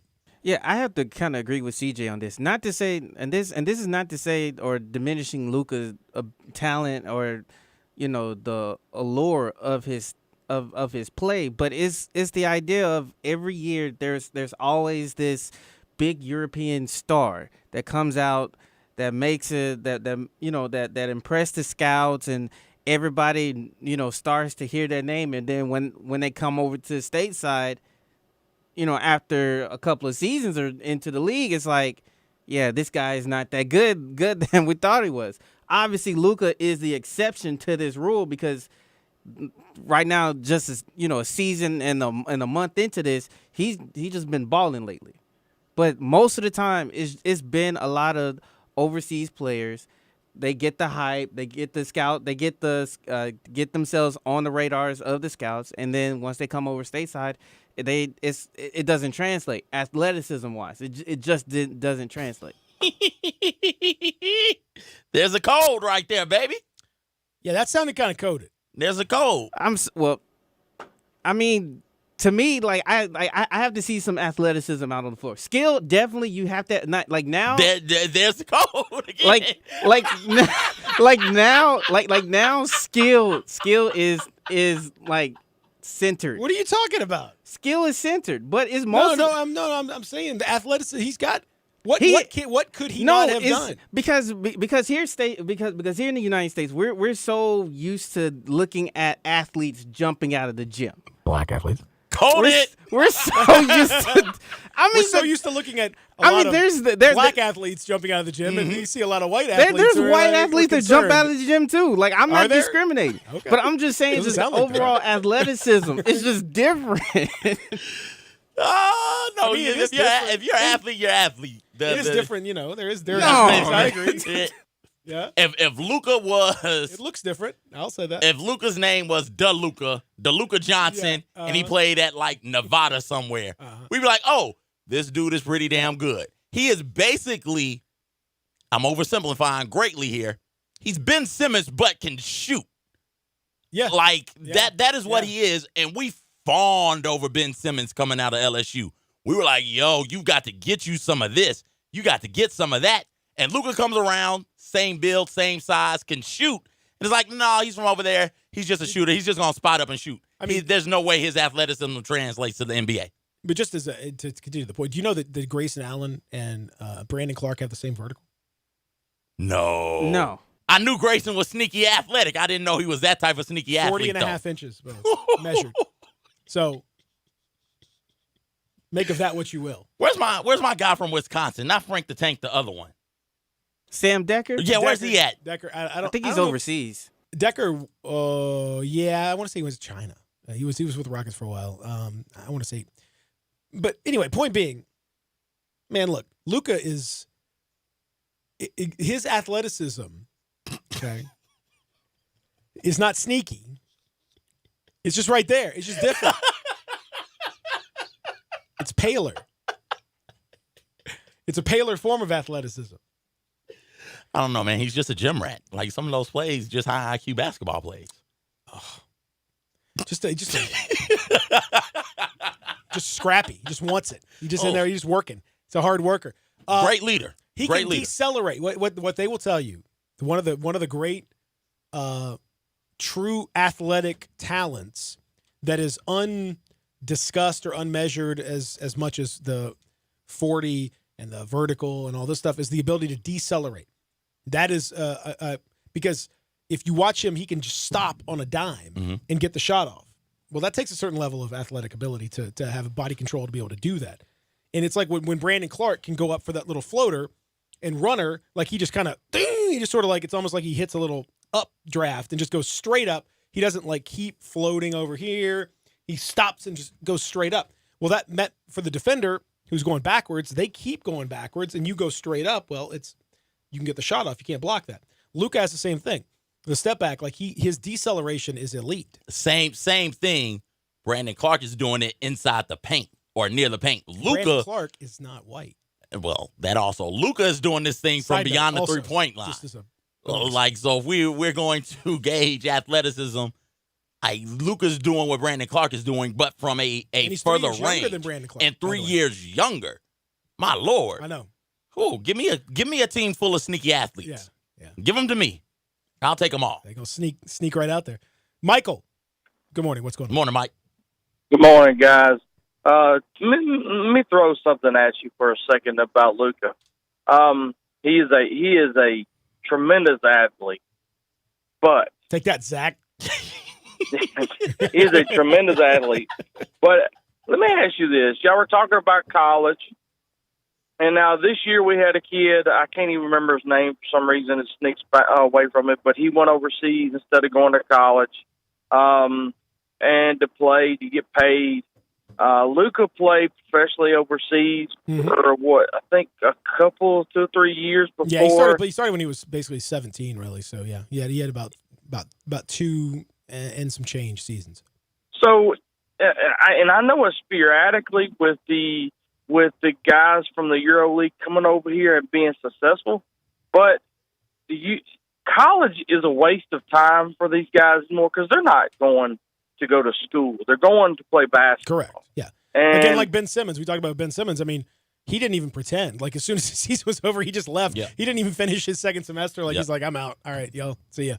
How? I mean, do you see some of these guys saying, just forget college. I'm going to go play in Europe, play 1 year or 2 years, and then go to the NBA draft, get paid while I'm over there. That way, when I come to the NBA and I'm on a rookie contract, I still got money that I made in Euro, and I don't have to pay taxes on it when I come back. I mean, well, the problem with that, Michael, the only problem with that is that there are 2 issues. Okay, number one is in certain leagues there is a certain limit as to how many foreign players that they can have in those leagues. So they only have certain number of spots for American players. Second thing is that the quality of the league is really good, which is to say that like your average high school player or even your average extremely good high school player is not going to have a spot. Like you have to be extremely good to be able to play, for the highest levels of those clubs. Like you might be able to play at like a low level, but that probably wouldn't be much different than playing in college. So if you're I agree. You got to have a certain level of skill to even be in this discussion. Okay, I agree with you, but I'm looking at the high level athlete. I'm looking more like the James Wiseman. Right. Wiseman could have done it. Yes. RJ Hampton is a player you're thinking of. Hampton, who did it. Hampton is doing it. Terrence Ferguson did it last year. Ball is doing it now. Yeah. LaMelo Ball is doing it now. I could see some of these high level athletes that don't want to go to college, that are not going to get much out, and they're not going to get paid at least for another 4 or 5 years until they get this likeness figured out. And then it's going to be unfair. Only the most interesting players are going to get that money. But I could see players going over there and playing and getting time playing against grown men and becoming better players. I agree with you. Thank you very much for the phone call. Appreciate that. Thanks, man. The issue with that, like you brought up, is are you good enough to play? Mm-hmm. Like Luka was good enough to play and contribute at 17 over there professionally. Are you good enough at 17 to do that? And there's not many people who are. No, there's not many people at all. By the way, the all NBA teams last year, just so you know, Zach, you had Giannis, who of course is a foreign player, but he's athletic though. Yeah, he's black. Okay. He's black. Let's give him that. I'm gonna give that to him. All right, he is definitely black. Okay, cool. Nikola Jokic, he is not athletic. He is definitely not black. He is not athletic, and he's definitely not athletic. No, he fits the stereotype, but he's also pretty good. He was a first-team All-NBA player. Mm-hmm. Second team, Joel Embiid. He's athletic also. Now he played at Kansas, but I'm saying he's athletic, and we saw him play overseas. That's right. Mm-hmm. Third team, Rudy Gobert. Ooh, that shade. I don't know. Yeah, I don't know where Rudy's athletic enough. Yeah. We claim him. He's athletic. He's athletic. He's athletic. He's athletic. He's athletic-ish. And he's French. Okay. He did not play here. So that would be 4 of the 15 spots. We're not even talking about Luka, who's on pace to be in this. Sneaky. He's sneaky. He's going to sneak his way into here. That would be fully a third of the All-NBA team would be forward. So, Kristaps Porzingis, we didn't mention, guys like that. Another sneaky athlete. I mean, you can go to. There's plenty of them. Basically, all the awards last year: Defensive Player of the Year, Rookie of the Year, Most Improved Player. Pascal Siakam was the Most Improved Player. Oh, I forgot he was Most Improved. Yeah. Another great athlete. They're all non-American players. So what I'm saying is, you got to free your mind, and the rest will follow in vogue. And what was the next line? Be colorblind. Be colorblind. Don't be so shallow. That's for you. Oh, we need an In Vogue day. I'm not colorblind. I can tell. You're not colorblind. I never said it was specifically towards a group of people. I just said it's just athleticism overall coming from that side. But never mind. Hit my computer over here. I want you to hear from Luka. This is from last night. I was going to score 16 in the NAB. I dreamed I was going to score 16 in the first quarter, so then I scored 17. So I was like, dreams don't come true. But no, the NAB. Did you hear what he said? Dreamed I was going to score 16, score 17, dreams come true? No, he said, today I dreamed I was going to score 16 in the first quarter, but then I scored 17, so I guess dreams don't come true. Oh, okay. See? Yeah. Luka. He got a little swag to him, too. He does. He does. He carries himself in a certain manner that befits a true athlete. Yes.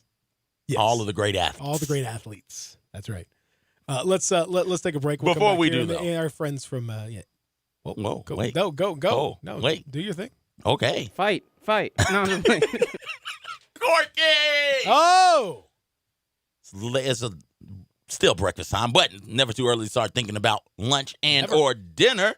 Corky's, folks, family owned for over 35 years, voted #1 barbecue in Memphis by Readers' Polls for many of those years. Great new lunch specials daily. And, of course, they have the daily lunch drive-through combo, regular pork sandwich, fries, and a 32-ounce drink for only $6.99. The beautiful thing about Corky's is if you're swinging by there on your lunch break, you can call in or order online, pay in advance. They have special parking for you. You run in, run out, get back to work with plenty of time left to eat your food. So go check them out. Corky's Cordova has a great private room to host any event, up to 60 people. Dine-in, takeout, party packs, full-service catering, private venue, mail order, and more. You can get all of that information at Corky'sBBQ.com. It's a taste of Memphis everywhere.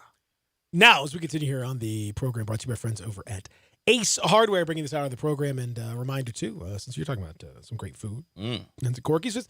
Now, they're doing some grilling out this weekend over at Ace. Again, they're always grilling out. Hey, I love what they're doing. That. And if you're going to grill out, I know you might think to yourself, it's going to be cold. No, now's the time. Get that turkey on the grill. Get your Traeger. Put that turkey on the grill. The Traeger's got the Wi-Fi. Yes. So you don't even have to, you could be in your house. So here's the deal. You got the for those that don't know the Traeger, you got these pellets that are compressed wood that you pour in. You pour a whole bunch in, and that's your fuel. And so you pour them in once, and you don't have to keep adding charcoal and all that stuff. It's not messy. It makes it really easy. And you get smokes, the whole deal. Perfect.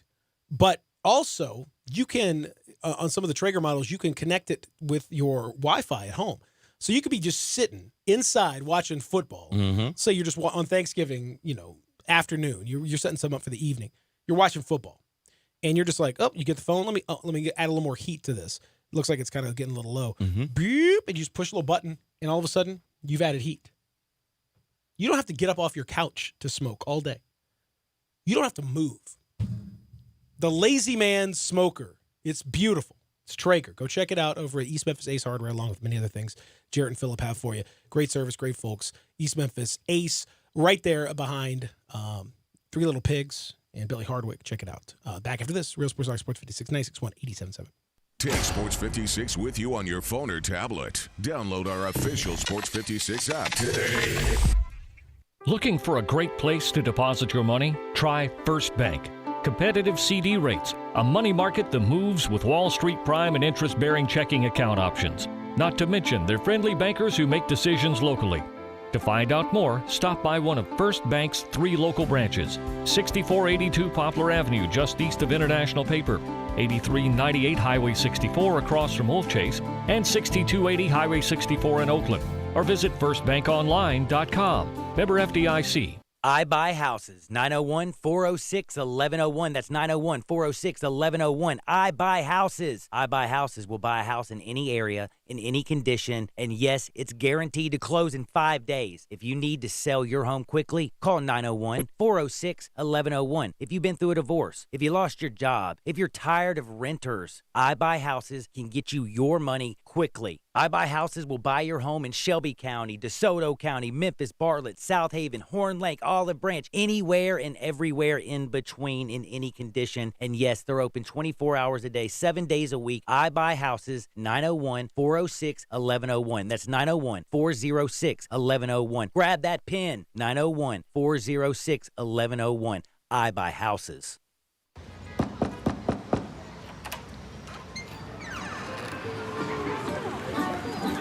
We could stay here forever. We deliver olives, Greek sandals, and everything you need to relive that perfect trip to the Mediterranean. But what you really get when FedEx knocks on your door is so much more. FedEx delivery. Memories. What we deliver by delivering. The Vault on G.E. Patterson in South Main downtown has all your game day needs with 30 TVs. If your game is not on one of the 20 big screens, then sit in a booth with your own remote. The Vault has game day specials on pitchers, buckets of beer, and great food, which is the best thing about the Vault. This is not your normal sports bar. Chef Dirk Meitzler from On Tour and Cafe 621 has all his favorites like Chicken Newport and his new lobster enchilada. Open for lunch and dinner every day with lunch specials for $12 weekdays with a drink. The Vault on G.E. Patterson in South Main, your downtown place to eat, drink, and watch the game. I want to invite you to come by the Spirit Shop. You know, that little log cabin on Poplar, your liquor and wine oasis. The Spirit Shop has been providing sports fans their beverage needs since way back in 1969. So come in now and get ready for the big game. Whether your favorite team wins or loses, the Spirit Shop will help you celebrate or ease that pain away. The Spirit Shop is open every day, and they're located perfectly at 4848 Poplar. That's the corner of Poplar and St. Nick. Welcome back to the Peter Edmiston Experience with CJ Hurt. This hour of the Experience is brought to you by East Memphis Ace Hardware at Quince and White Station. Here once again are Peter and CJ. Has grown stronger. I only wish I had the strength to let it show. I tell myself that I can't hold out forever. Sneaky athlete, Peter Edmiston joining us. That's me. Texter wishes me a happy birthday. Thank you. It is my birthday today. Thank you. Happy birthday to me. Yeah, sure. Whatever. Okay, fine. You don't have to. I won't. Happy birthday. Well, thanks. Really appreciate that. You're welcome. It's nice of you. You're welcome. Oh, am I? Congrats to former Ole Miss Rebel Terrence Davis. Had a really nice outing last night for the Raptors as they crushed the Hornets. Extensive garbage time in the 36-point victory, but because of that, Terrence Davis, 16 points, 7 assists, 5 of 7 shooting, played 21 minutes. He really has been pretty good for an undrafted kid who, kind of. he pushed it out there, and he went to summer league without really knowing what his future was going to hold, and within a game, the Raptors snapped out. He was playing for the I want to say like the Pelicans or somebody else, and the Raptors just like, nope, we like this kid, and he's come through. He made their team, and now he's doing some nice things. So congratulations to him. The Rockets have won 7 in a row. They won again last night. During those 7 games, James Harden averaging 43 points, 8 assists, 7 rebounds, 2.5 steals. That is impressive. Can it be done in the playoffs? Can it be done in a 7-game series against a good team? The same team. That is the issue with this Rockets run. Because regular season, they are really good. Regular season, you're playing everybody of varying degrees of goodness. In the playoffs, you get to a series, if you get good enough, you get to a series against a really good team defensively. And can this style of basketball work in the playoffs? Can it be give James the ball and get out of the way, or give Russell the ball and get out of the way, and that work for you against the Lakers or the Clippers or the Nuggets or the Jazz? Like, is that going to be enough there? I don't know, but it is still impressive. I can live in the regular season moment. It's very impressive. Well, I mean, you would never think, generally speaking, that you would never think that this kind of line is possible. We're seeing a lot of stuff. I was talking about this with somebody the other day, CJ. I almost don't know 100% how to think of offense these days because there's so much of it. Like we are in we're in a little bit of a different era. Like, we've gotten into more of back to the way it was back in the 70s and 80s and stuff, where you have a little more pace to the game. You have more offense. Defense, I think guys are playing hard on defense, but I think it's really hard to play defense. Because the rules of the game are really tilted in favor of the offense. You've really got to defend with like a lot of team concepts. You got to really do a lot of things right to defend. And so I almost don't know how to characterize it. I'm not saying that it's wrong or like, I'm not saying it's not important or whatever. I'm not saying it's not impressive because it is. It's very impressive. But I'm also saying, like, I think it's not quite as impressive as it would have been in a little bit of a different era. I think there's a lot of guys can get 15 and 20. I don't know if that's, I'm not knocking them. I think it still takes some skill. But I do think you have to kind of contextualize some of this stuff a little bit because, we're in an era where Russell Westbrook can get, 3 straight years of triple doubles. We didn't think that was possible. We thought Oscar Robertson's averaging a triple double was like no one could, that's unheard of, can't be done.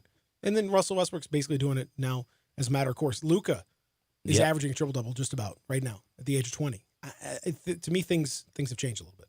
Oh yeah, they've changed a lot, and it's the same across sports. You just look at what's going on here. We have skewed this thing towards the offense in such a way that, in the example of football, we see astronomical passing numbers. We see passing yards from dudes who's like, okay, he's good, but is he this?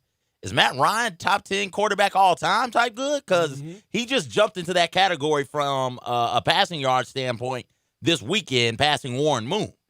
Like, and you look at the NBA with the way the rules are set up, the defense of 3 seconds, the no hand checking, the way they have freed you up offensively, freed you from impediment by the defender, physical impediment. Like it's going to create an environment where these things are more frequent. Doesn't make them bad, still makes them impressive. But you're right, it's not as impressive as, say, doing this in the early 2000s or in the mid-90s or, God forbid, in the 80s and the 70s, the glory days for some of these people when they talk about basketball. It's not the same, but it's still impressive. It is impressive. I do think you have to put a little extra context on it. The Grizzlies tonight take on the Golden State Warriors, CJ. The Golden State Warriors, if you have not checked in lately on what they're up to, please allow me to do that for you. They are terrible. They are not just terrible. In fact, they are the worst team in the league by a good stretch. Actually, they have the worst winning percentage by a significant margin over the second worst team in the league, which would be the Washington Wizards. In fact, you have quite a ways to go between them and the Grizzlies. The Golden State Warriors 2-12. Come again? On the 2-12. I thought that's what you said. Are the Golden State Warriors, and they don't have any players. That's part of the problem. Actually, that's pretty much the entire problem. Now that I think about it. So we will see tonight. They will be without the following. Okay. Klay Thompson. Yep. Steph Curry. Okay. D'Angelo Russell. Damian Lee. Kevon Looney, Jacob Evans, Alan Smilagic. Okay. Smile Magic. Okay. I feel like he's a sneaky athlete, but okay. I don't think he is. Okay. Just a regular athlete. Not an athlete. Oh, no, he could bounce. He could bounce a little bit. No. I watched him in a summer league. He could bounce a little bit. Okay. Well, he's bouncing on the bench right now. Okay. He's not bouncing anywhere right now. Which means that tonight you will see playing point guard Draymond Green. Then you'll see Jordan Poole. Yay! I know you like that. Let it fly, Jordan. There's nobody who can take you out and pit in. Just shoot it. Kai Bowman. Okay. Alec Burks. Okay. Glenn Robinson the third. Another one. This big game for you. Willie Cauley-Stein. Omari Spellman, Eric Paschall. Okay, Eric. This is what we're looking at here. Everybody just feed Poole that is an and Robinson. NBA roster that I just gave you. That's basically the entire roster. You don't want to leave out Marquise Chris. I said Marquise Chris. You did? Yeah. I'm like, okay. I probably was thinking too hard looking at this roster. That's what it was. Marquise Chris. Fine. I'll make sure I say that. Put some respect on his name. I will do that. He's trying, man. He's trying. He is trying. Now, which is not to say the Grizzlies are like a great team or anything of that nature, but they are significantly better than this Warriors team. My next question to you is this, CJ. Ooh. What does this season do? Now that we've seen Draymond Green play without being surrounded by a panoply of stars, does that adversely affect your feeling about Draymond Green as a player? No, because we're dealing with two extremes here. At one point, on one end of the spectrum, he had all of the stars. And on this end of the spectrum, he has nothing. So I can't get an accurate gauge of what he is because these it's so extreme. Like, who can be short of LeBron? Well, he wasn't going crazy with it when it was him and Curry early in the season. No, you got early in the season. Let's give this thing time to work itself out early in the season. I'm patient when it comes to that. And right around December, January, I get a good feel of who you are and what you are. But he hasn't had that much time with Curry to try and figure this thing out. And the rest of the team is like, it's a bad team around him. So it does nothing for me personally. I think Draymond is good, not great, not elite, but pretty good. And that I stand by that thought until something drastic happens otherwise. Has it changed the way you view him? Maybe a little bit. Not a lot. I mean, I still think he's a spectacular player in his own right. But I do think that he kind of fits that build of. It reminds me a little bit of what we've discussed with Brandon Clark, where he's I don't know that Brandon Clark is going to move the needle. He's going to do a lot of really good stuff. But is he going to move the needle on winning for a team that doesn't have enough talent around it? No, he's not that he's not that level of a star. I thought Draymond might be. Oh. Maybe. Because of his unique ability to incorporate everybody else in the game, his defensive prowess. But turns out as a defender, when he actually has to be the primary defender and not a unbelievably skilled secondary center fielder who can go and catch all and do all that. It's not as good. Yeah. You know, he's not as good. He's not. It's hard for him in that role. So that has diminished my thought on him a little bit. And maybe the Brandon Clark's the same way, where like, you know, when he defends straight up, maybe it's not quite as good. But when he's out there helping and flying around and being that secondary defender and switching and all that stuff, that he's really valuable in that role. I think Clark will even get better as he gets surrounded by better talent in the same way that Draymond does. So that would diminish as Draymond, like a Hall of Famer. You know, that was the discussion. Like, this maybe makes that a little harder of an argument. Yeah, but eventually, Clay will come back, Steph will come back, and Draymond will assume a more natural role for himself and a more natural fit for his skill set and what he can do. And he'll be back to putting up those really impressive numbers and making some of those really heady plays, the plays that we've grown accustomed to seeing him make, rotating and making the right pass on offense and just being a hitty, high IQ guy. So I think that Hall of Fame is still there for him, just not first ballot. You know, that is what Draymond Green is. He is a Hall of Famer eventually. He is a good player. Really good? Yeah. Elite? No. Good player, though, is what Draymond Green is. And I always had that view of him, and that view hadn't changed for me. Let's see. What do you think? Ja triple-double tonight? Sure, why not? Let's go for it. Okay. I say we go for it. Yeah. Grizzlies are a 6.5-point favorite tonight for what it's worth. Okay. In case you're curious about that. And why wouldn't you be? 6.5 seems kind of low. Well, why don't you jump all over it then? You ain't said nothing to me, Peter. All right.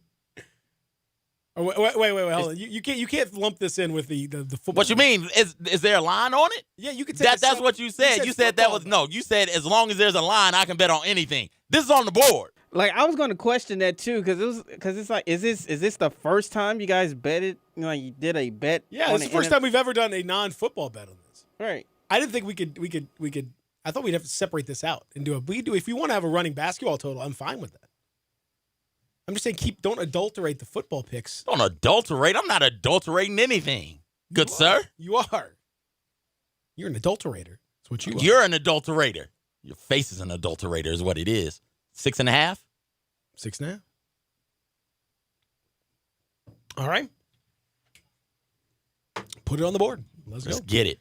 Let's take a break. We'll come back and continue here. Sports 56 96.1 87.7. Sports 56 now has 2 FM homes. You can now find real sports talk on 96.1 as well as 87.7 on your FM dial. Hi, this is John Conway with Conway Services. We're committed at Conway Services to joining St. Jude in the fight against childhood cancers. During our buyback promotion, we're donating a portion of all systems replaced to St. Jude Children's Research Hospital. It's buyback days at Conway Services. We'll buy back your repair bill up to $1,500 toward the purchase of select Carrier and Infinity systems. That's right, we'll buy back your repair bill up to $1,500, even if we didn't do the repair. Just show us your repair bill from any company and we'll buy back the repair. If you didn't have a repair bill this year, we'll give you up to a $1,500 trade-in for that old energy guzzling system toward the purchase of select Carrier and Infinity systems. When air conditioners get older and inefficient, the cost of repairs and higher utility costs can almost pay for a new system. Plus, your new system from Conway Services will help St. Jude Children's Research Hospital. Call Conway Services, the Mid-South's premier heating, cooling, plumbing, and electric service company at 384-3511 today. Call 384-3511. Conway Services. Call Conway today. DeSoto Auto Sales specializes in late model cars with low mileage. They have the highest standards in the car industry. All of their cars are test-driven, checked out from head to toe, unlimited inventory, every make and model. And if it's not on the lot, they'll find it for you. Walk in the door of DeSoto Auto Sales, 5704 Goodman Road. Within 45 minutes, you can test your car, get credit approval, and finish paperwork within an hour. No shortcuts at DeSoto Auto Sales. Kind, courteous employees, a down-home environment. DeSoto Auto Sales cares about your time. Lowest prices in a 350-mile radius. We're living in a world today where time does matter. Visit them online. Check out their referrals. DeSotoAutosales.com. Very proud to serve DeSoto County and other surrounding areas. DeSoto Auto Sales, 5704 Goodman Road. Call 662-890-7184. 662-890-7184. Come on down to DeSoto Auto Sales. Hey, I'm Andy. If you don't know me, it's probably because I'm not famous. But I did start a men's grooming company called Harry's. The idea for Harry's came out of a frustrating experience I had buying razor blades. Most brands were overpriced, overdesigned, and out of touch. At Harry's, our approach is simple. Here's our secret. We make sharp, durable blades and sell them at honest prices for as low as $2 each. We care about quality so much that we do some crazy things, like buy a world-class German blade factory. Obsessing over every detail means we're confident in offering a 100% quality guarantee. Millions of guys have already made the switch to Harry's, so thank you if you're one of them. And if you're not, we hope you give us a try with this special offer. Get a Harry starter set with a 5-blade razor, weighted handle, shave gel, and a travel cover, all for just $3 plus free shipping. Just go to harrys.com and enter 1616 at checkout. That's harrys.com, code 1616. Enjoy. Pop the top on your next party. 34 North Cocktails. Available in Memphis now. Great for football grove parties, around the hunting campfire, and when you get home, entertain friends. Pop a premium can of Barrel Thief. Tastes just like an old-fashioned Barrel Thief made with aged bourbon, bitters, a hint of orange, a touch of vanilla, 15% ABV. Then, for you vodka lovers, try Sneaky Pucker, a refreshing lemonade premium vodka cocktail, 12.5% ABV. Made with super premium vodka, lavender, simple syrup, and lemonade. Delicious and smooth. Let the party begin with 34 North Cocktails. The Vault on G.E. Patterson in South Main downtown has all your game day needs with 30 TVs. If your game is not on one of the 20 big screens, then sit in a booth with your own remote. The Vault has game day specials on pitchers, buckets of beer, and great food, which is the best thing about the Vault. This is not your normal sports bar. Chef Dirk Meitzler from On Tour and Cafe 621 has all his favorites like Chicken Newport and his new lobster enchilada. Open for lunch and dinner every day with lunch specials for $12 weekdays with a drink. The Vault on G.E. Patterson in South Main, your downtown place to eat, drink, and watch the game. Welcome back to the Peter Edmiston Experience with CJ Hurt. This hour of the Experience is brought to you by East Memphis Ace Hardware at Quince and White Station. Here once again are Peter and CJ.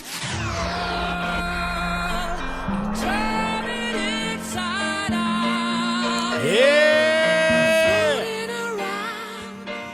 You know who this is? No. The name is not. I know Zach knows this song, apparently. It is not up on the screen, so I don't know who it is. Dude, this is Queen. Come on, man. Queen has a very distinctive sound. Okay. Freddie Mercury. I'm not sure I'd say the soft rock, but it's good. Okay. We need some more. Texter wants Holding Back the Years by Simply Red. You got to get that in there. Oh, I got him. Got him. Okay. Well, yeah, we haven't had it yet. Coming in the third hour. You got him like from when? Like next week? What I got him in the third hour. I'll get him eventually. Yeah, He'll hear it one day. Stay tuned. Texter responding to you says, so really good players are Hall of Famers? Question mark. It's the classic Hall of Very Good versus Hall of Fame with Draymond Green. Okay. I see that there. Mm-hmm. Let's see. It's still attainable. Still attainable. Let's see what his numbers look like when it's all said and done. I think that Draymond Green is. Let me think of the best way to say this. Draymond Green is like an extremely good refrigerator. Okay. All right. Okay. I like where this is going. All right. So walk with me here. Okay. Let's go. Draymond Green is an extremely good refrigerator. Like one of those really nice Sub-Zeros that's really big and can, if you in the right, like in a house that's got all the stuff that you need in it, a great kitchen, great house, it is so useful because you have so many things you need it to do. You need it to hold all these very food, the drinks, all the things you're going to have for your parties. It needs to be versatile, can do all these different things for you. If you're cooking big meals, little meals, all that stuff, it got that thing. You want to, it can order food for you online. All these fridges are crazy these days. But if you put that big fancy fridge in a shack where you don't have power and you don't have anything around it, it's really nice, but it doesn't really do a whole lot for you. Okay. You're not really getting a whole lot out of it. That's Draymond Green. Like his value increases as the parts around him increase. I've never seen a guy have a triple-double without scoring double-digit points, but that's what he did here at FedEx Forum a couple years ago. Amazing. Rebounds, assists, steals, 5 blocks, had like 8 points, 10 rebounds, 10 assists, 10 steals, 5 blocks. Like he can do, but again, if he's got to be surrounded by that talent. But if you plop a beautiful $10,000 Sub-Zero fridge in the middle of a, somebody's shack, it ain't gonna be great. No, they'll say, "Wow, this is really cool," but I can't do anything with it. That's Draymond Green tonight. Okay. Wow, this guy's really cool. I can't do anything with him. There's nothing he can add to the party. Okay. Does that make sense? Yes, it does. Okay. But I really like those refrigerators. Oh, they're great. They're outstanding. Oh, they're so good, right? Yes, one day I'll afford one. I hope. Me too. Me too. I hope so. Me too. I think it's going to be. It would be lovely. I have a buddy that has one. I'm jealous. I'm like, oh man, I just want to put stuff in it. Yes. I don't even need. There's no point. No. It's not even my fridge. I don't need to. I'm just putting things in it just to open it up. And be like, wow, look how big. I'm gonna put some beer in here. I don't know why. It's not just. I just want to do it. It's really cool. It's like so spacious inside. I know. It's so wonderful. Whenever I go to the Home Depot or to one of these super large, ridiculous hardware stores, you should go to Ace, by the way. Yes. Just to let you know. I should. I will. But those fridges, man. Oh. The fridge section. Oh, yeah. Oh, yeah. You should go. East Memphis Ace can hook you up. Yes, they can. All kinds of stuff. Versatile. Talk about versatility. Yes. I went over there yesterday. I had a little lock problem. They took care of it for me. Took Kari over there. He broke his key. Oh. Took care of the key fob situation for the home. They took care of him? Mm-hmm. Fantastic. Yeah. Kari's strength just broke his key, snapped it like a twig. Kari's a big dude. Yes. Very large man. Sneaky athletic. No, he's a regular athlete. And when the Census Bureau comes by and they ask, like, okay, you sneaky athletic or regular athlete? What type of athlete are you? Are you sneaky athlete or are you regular athlete? He checks the regular athlete box. Right. That's true. Those of us sneaky athletes out there, we got to keep holding it down. All my sneaky athletes out there. Speaking of those sneaky athletes, those are my people. Yes. Although I like the regular athletes too. Don't get me wrong. No discrimination here. Let's take not like Zach.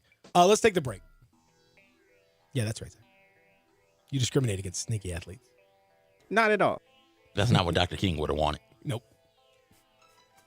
Someday, I have a dream that we will judge people on the content of their character, not the sneakiness of their athleticism. All right, let's take a break. Back after this, Real Sports Talk Sports 56 96 187.7.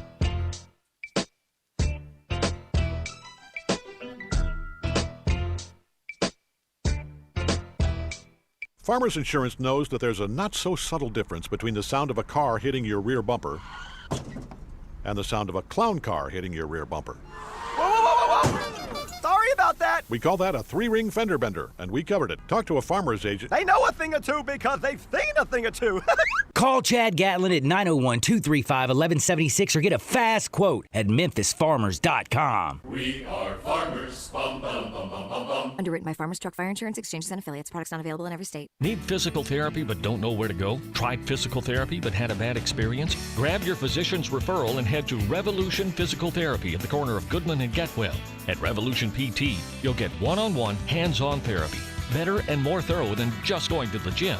Revolution is locally owned and staffed by neighbors who care about your maximum recovery. And they accept all major insurances. Certified in dry needling, expert in myofascial release. Always relaxed and friendly. Revolution Physical Therapy is just what you need. Do you know one of the best things you can do for your employees or family's health? Provide Arctic Clear bottled water. Arctic Clear bottled water is your locally owned and operated bottled water provider. Arctic Clear is 100% natural spring water with free delivery and setup, dependable service, and no long-term contracts. What an easy choice. Call Jeff Manus today, 901-382-2363, or visit arctic-clear.com. Arctic Clear bottled water. Call now, 382-2363. That's 382-2363. The Man Cave sales happening now at Family Leisure. 3-piece theater seating sets, only $9.99. Massage chairs, starting at $6.99. Pool tables, now at $14.99. And shuffleboard tables, well, they start at $19.99. Still need to close your pool down? Call Family Leisure to get on the schedule. Mention this ad, $20 off. Complete your Man Cave today at Family Leisure. Whitten Road at I-40, where family and fun come together.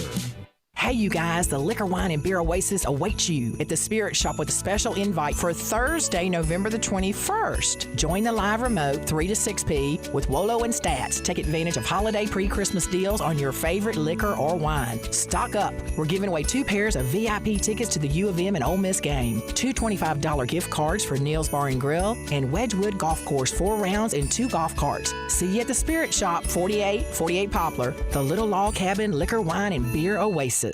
Sports fans, if you're looking for a great place to retire for 55 plus, the perfect spot is Town Village Audubon Park, corner Cherry and Park. This Friday, Eli and Greg are going to be there live from 10 to 1. Come hungry. We're serving up 3 Little Pigs barbecue with beans and coleslaw, and we're giving away 4 rounds of golf at Wedgwood Golf Course, plus 2 carts. Wedgwood greens are absolutely beautiful this year, and they have the coldest beer and the best burgers around. See you at Town Village this Friday, 10 to 1, 950 Cherry Road. We are Sports 56 WHBQ Memphis, WIVG-FM Tunica Memphis, and WPG-FLP Memphis, Flynn Broadcasting Stations.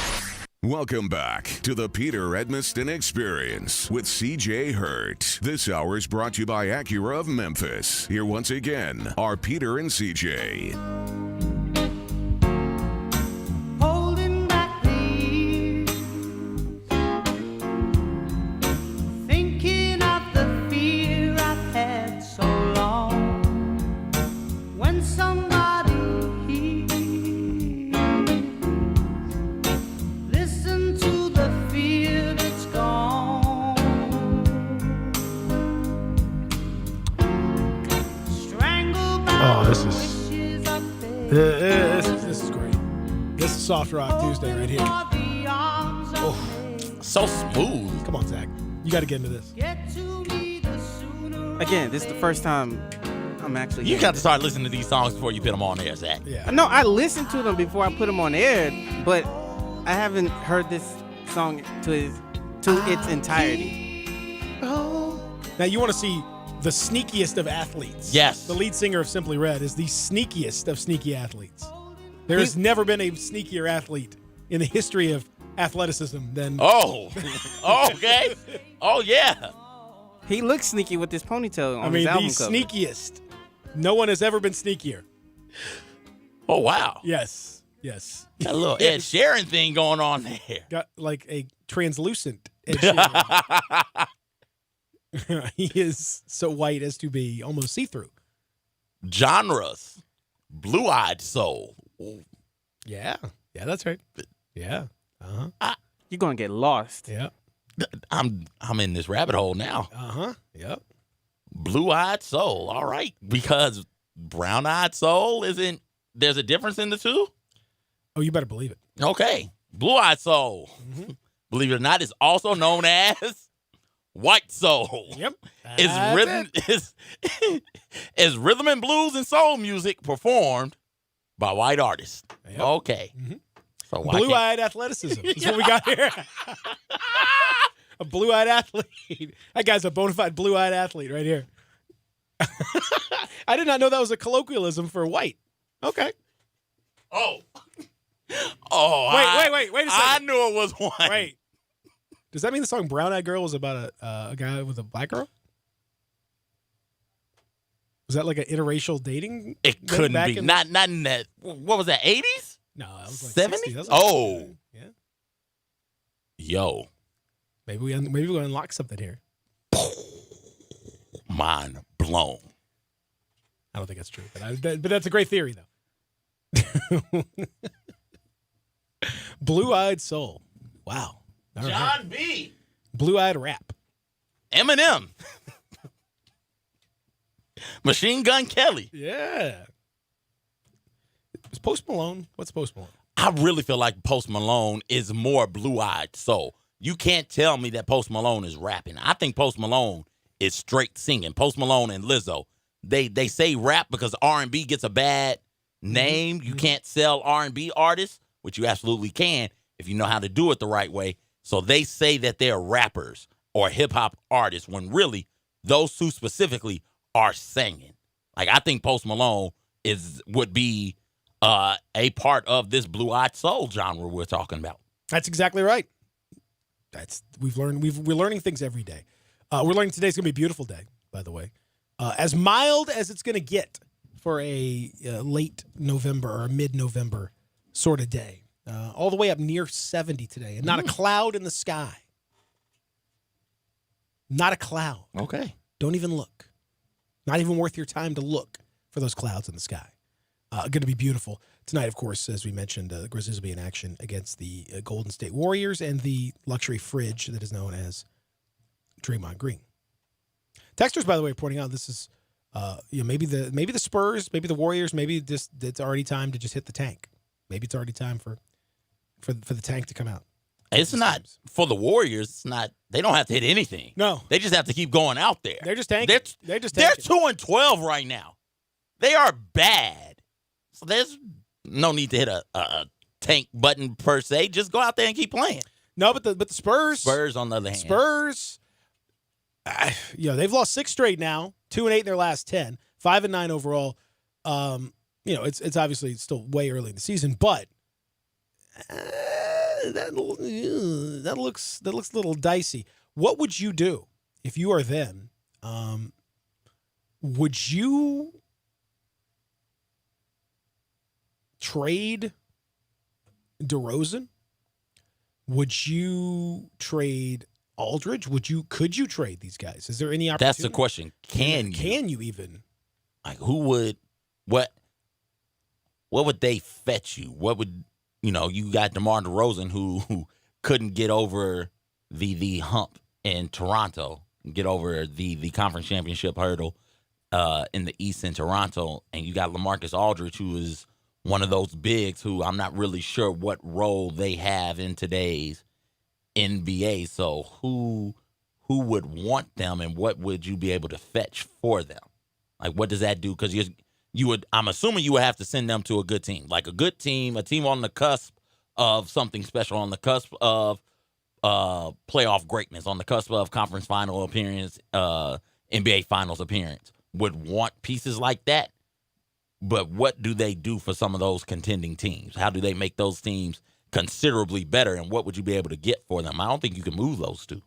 I think you can move DeRozan, because you can never have too many perimeter guards in this league that can actually score efficiently as he does. I mean, he doesn't take a lot of threes. That's just the downside of his game.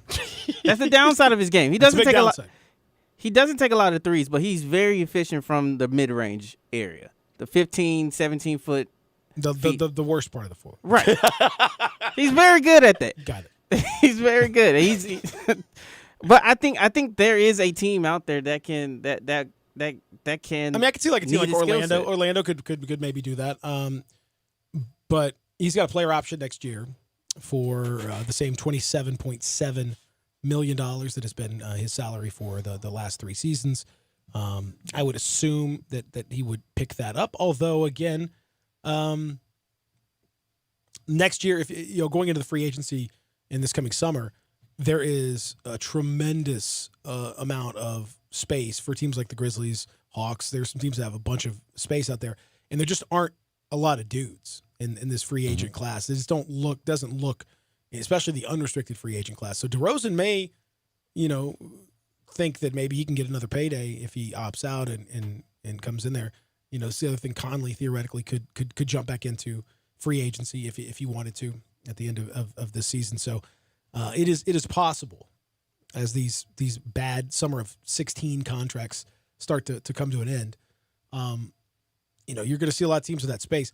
I just think that the Spurs, as they are constructed right now, as much as I think Popovich is a great coach and a great motivator and a great guy by all accounts, I don't think this is a group that really works for him. Mm-hmm. I don't know that there's much he could do. I don't think he's done a particularly good job with this group this year, coaching-wise. I think he's been limited by, DeJounte Murray still on a minutes restriction. That doesn't help their point guard position, and talent-wise, they're still a little bit thin there. But I just don't think you can have a team that has two guys like Aldridge and DeRozan who work best kind of in mid-range situations and who need the ball. I don't think you can make that work. Yeah. No. And it's showing right now that it's very hard. It's very hard to make that work. Although they found a way the past season and a half, 2 seasons. You can never count them out completely. Yeah, and it's still early, so let's let some of this play out. But it's not looking good for the Spurs right now. No. And Aldridge makes $26 million, DeRozan makes almost $28 million. So yeah, they're in a bit of a tough spot right now, but that's part of it. You got a lot of dudes, just not a lot of I don't know. There's just not a lot of great players out there. And Aldridge has got one more year on the contract. It goes down to $24 million after this year. But I mean, I if I were them, I'd seriously consider just kind of starting fresh at this point. But they are bad, and we kind of knew they'd be maybe on the cusp, kind of towards that 500 mark. I don't think we expected them to be this bad. But the other teams, we did. And from the Grizzlies' perspective, just as a reminder, the Grizzlies, their pick is Boston's. They only keep it if it stays 1 through 6 in this coming draft. And now the lottery is much more open. And I'm going to simulate it now just for fun. Ooh, I love lottery simulation in November, baby. And the Grizzlies they finished 11th. Oh, going to go ahead and convey that pick. But weird things happen with the lottery, and so you never know. But that's not really a priority for them right now. And as you look around, based on what we've seen at this point in time, I mean, I think Golden State is comfortably going to end up being worse, no matter what happens with Steph. Wizards, Cleveland, the Knicks certainly, probably the Hawks, Cavs, Pistons. New Orleans and San Antonio remains to be seen once they fully get going. Mm-hmm. But those are 7 teams I just mentioned that are probably now, I think you could say, have a pretty decent chance to be worse than the Grizzlies. So conveying the pick, this may be the year. Good. You got could have number 1 pick aside, that this was a really good draft for the Grizzlies. They ended up jumping to number 2, getting a potential face of the NBA, not only face of the franchise, but face of the whole league, one of the faces of the league in John Morant, and managed to snag Brandon Clark out of this also. Go ahead and give it up, man. Give it up and get on with your life. And right now, that Utah pick, right now they're sitting at 20th, so that's right in that protection within that Mike Conley trade that early this offseason. That Jazz pick for this year? As next year. Yeah. Next year. Okay. It's not this year's pick. It's next year's pick. Yeah. Okay. Yeah. So we'll see. We'll see how it goes. But in any event, keep an eye on that. Now tonight, also in the midst of this game, you will see the announcement of the this week's run of CFP playoff games. Everyone in college football kind of looking to see what it's going to be like, and with Alabama, obviously Tua's injury is the concern going forward, and he had successful hip surgery yesterday, so he's doing okay. I know you were wanting to know. He's doing okay, but obviously he's going to be out for the year, and now that changes everything about Alabama. What do you expect tonight? Do you expect anything unusual? Oklahoma, keep an eye on them. They might be able to leapfrog the 2 Pac-12 schools in front of them. Outside of that, I don't see any reason for any major change in what the committee is thinking. I can't think of a reason why you would have Alabama drop. If last week you had Alabama 5, I'm not sure what happened this week for you to decide, Alabama's no longer 5. I expect Oklahoma to jump into that 6th spot, and Oregon and Utah to take a step back. So what do you do with Georgia? 4. They stay 4. there? They stay 4. Okay. All right. There's a good piece on ESPN Plus, the case for and against each of the final contenders in that spot. And they make an interesting case about Georgia, talking about, the case for Georgia being defensively, they are so stout. They were the last FBS team to allow a rushing touchdown. Last week against Auburn was the first time they allowed a rushing touchdown all year. Oh, wow. That's right. They've only allowed 12 touchdowns through their first 10 games total. Okay. Pretty strong. That's solid. I like when you say, okay, I can't, sometimes your okay is very vague. I can't. Oh, I'm sorry. I can't always tell if your okay is like okay, all right, like all right. If it's like that, or if it's like a all right, or like okay, it's all over the place. But I'll say my okays were more enthusiastic. The case against them is an SEC coordinator tells the ESPN Plus they haven't really played a good offense. They played 2 or 3 backup or third team quarterbacks. Other than Cage, their receivers don't have a lot of reps. They said they miss Hardeman and Godwin. They have not been very good offensively, and they haven't necessarily played the best of the best. There's some concern about what happens when they play in LSU, and I suppose we could see that soon enough in the SEC championship game, in case we're curious about all that. So that's them. Obviously, against Alabama, the case against them is easy. Tua, yeah, simple. You don't have Tua. Yeah. One coach said they're average at best without Tua. Okay. That coach must have already played. How about that? Or does not have them on the schedule. Wow. Good grief. And one coordinator says that the shuffling on Nick Saban's coaching staff has led to some misses in recruiting. Okay. Said the recruiting rankings are one thing, but actually signing the best players are another. When you have that turnover, you're not coaching them, so you're not signing the best players. You're signing the highest ranked players. Oh, now here we go. That's an interesting distinction to make, because oftentimes we get caught up in these stars and in the overall rankings, and not necessarily, is this player really good? Is this player going to be a good fit for this program and what they want to do? How's this player going to develop here with all these other elite players out there running around? Is this going to be too much for that player to handle? That's a good point. For Alabama's just fine. Yeah. Well, but I don't think just fine is going to be enough. Yeah. As far as the Oregon Ducks are concerned, also 9-1, one of the things that's discussed is Justin Herbert, and I have to take I'm gonna say, look, I was wrong on Herbert.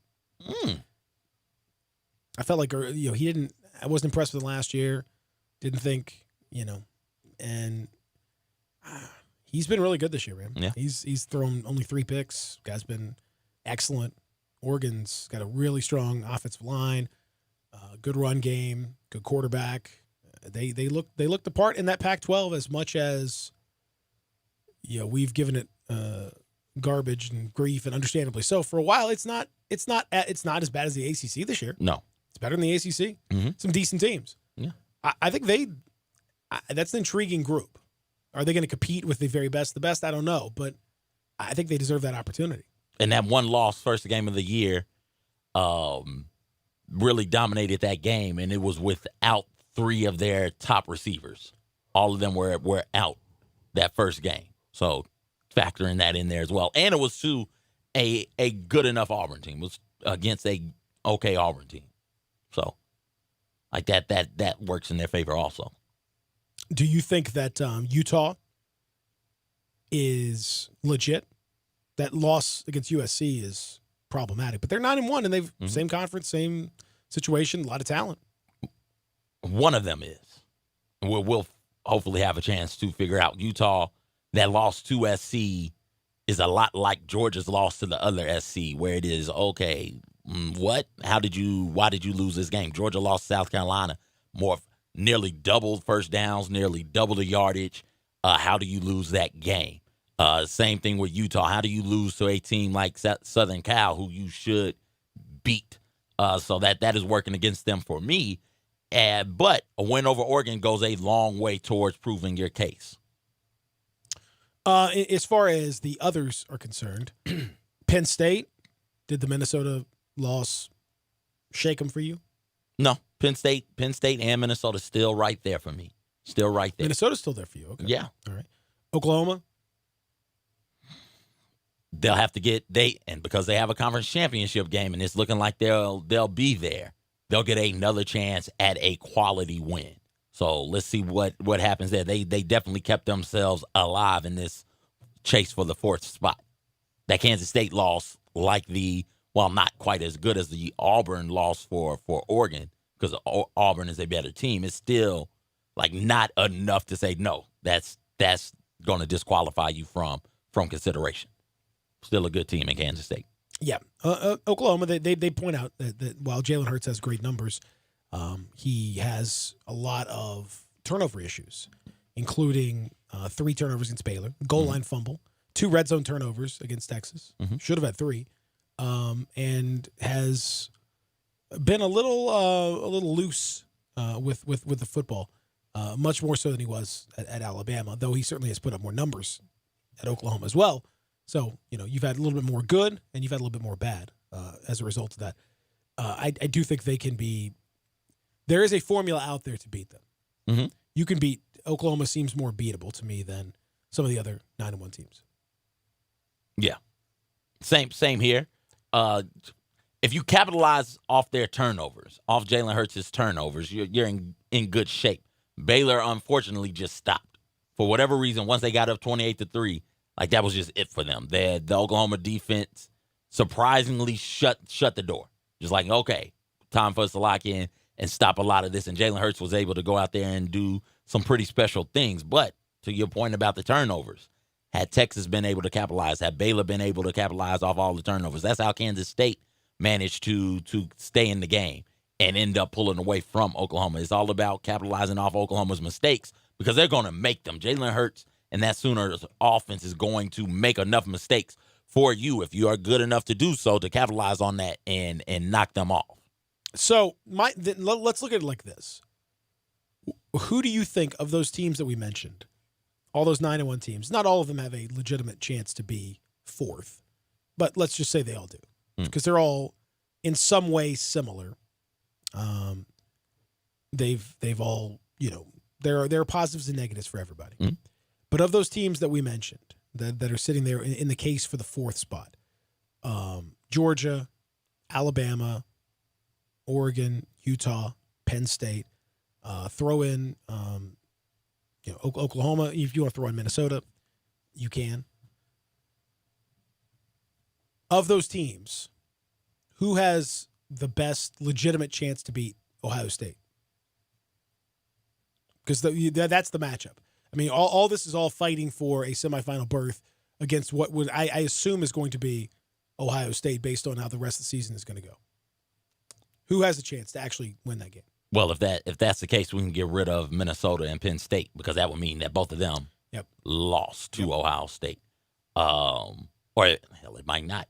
I mean, teams have lost to teams before and then beaten them again. It's not like it's unheard of. But Oklahoma's definitely going to be able to score with Ohio State and keep up with them that way. They can slow them down. I don't know. They can't do that. And Chase Young, that would be so much fun to watch. Chase Young trying to get after Jalen Hurts. That would be outstanding television. That's the one I most want to see. But it's probably Oregon. Oregon's got a super experienced offensive line and a really good quarterback. With those receivers outside and Herbert throwing the ball around, that is a team. Not a bad defense either. And a good enough defense. Yeah. That's the one. Oregon. I tend to probably agree with you. If Tua were involved, I certainly would say Alabama. But the thing with Georgia is I just can't. I don't think they can score enough. Yeah, because I don't think you can realistically hold Ohio State below 28. Let's just say. I think that's probably that's probably a little low. But let's say 28. Can Georgia get 30, 31 against that defense? I'd like to point out, because this brings me great joy to do so, believe it or not, Ohio State didn't score the last time they were in the CFP. Last time they got to the playoffs. Not. Oh, that makes me so happy to say. Oh, my gosh. I have to say, though, as a certified Ohio State hater. Yes. And I am certainly that. Okay. Welcome to the club. Yes. We need pins. That's right. I'm definitely an Ohio State hater. I'm definitely a non-believer. I think Ryan Day might be better at this and better at this playoff thing than Urban was. And on the game day situation. Okay. And I think this team is not one of those teams. I don't feel there's always a little bit of element of maybe a little bit of frailty to some of those Ohio State teams. Yeah. Like, they might. I don't get that sense this year. I don't get any kind of weakness from this team at all. Not getting any sense of that. They look pretty together. They look like they know what they're doing. They are void of that bad Ohio State loss that we've gotten when they've gotten into the playoffs. when they've snuck in that bad loss. Where's to even Virginia a bad Tech, performance? Bad Like, loss to Purdue. Bad performance. They really have pretty much just been what you. I guess Rutgers, and they went out there and still beat them. Florida by like Atlantic the first week because they were. It was like a 45-21 or something. That's probably the. I mean, I don't know where it is. They've done exactly what they needed to do. But history would show that not only is Ohio State scoreless, but the Big Ten, the past couple of times they've gotten to the playoffs because of Ohio State and Michigan State. Oh, my gosh, I'm so happy to say that. Neither one of them have scored. So that it brings me great joy to hear you say those sorts of things. Oh, I love that. Just beat the hell out of them. That's fantastic. Beat them down, everybody. That is fantastic. Let's take a break here as we continue with this hour of the program. A reminder, too, for those of you that are thinking about it. I know, listen, we've talked about this before, right? I mean, everyone kind of knows as we get set for a big week this week. Next week, you got Thanksgiving coming up. Week after that, you got, you're starting getting the holiday season. You start thinking about all the different stuff going on. You need money. As much money as you can get. How you get more of it? I mean, there's certain ways you can get it. Some of those ways are good. Some of those ways, maybe not as good. I got a way that's perfect, a way that's easy. For those of you that have credit card balances, and that's probably most of you out there, most of you are paying the national average interest rate of around 20% APR on that balance. Okay, well, what if I can knock that down?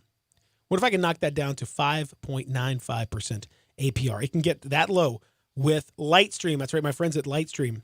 They can help you as the holidays approach to put a little extra money in your pocket.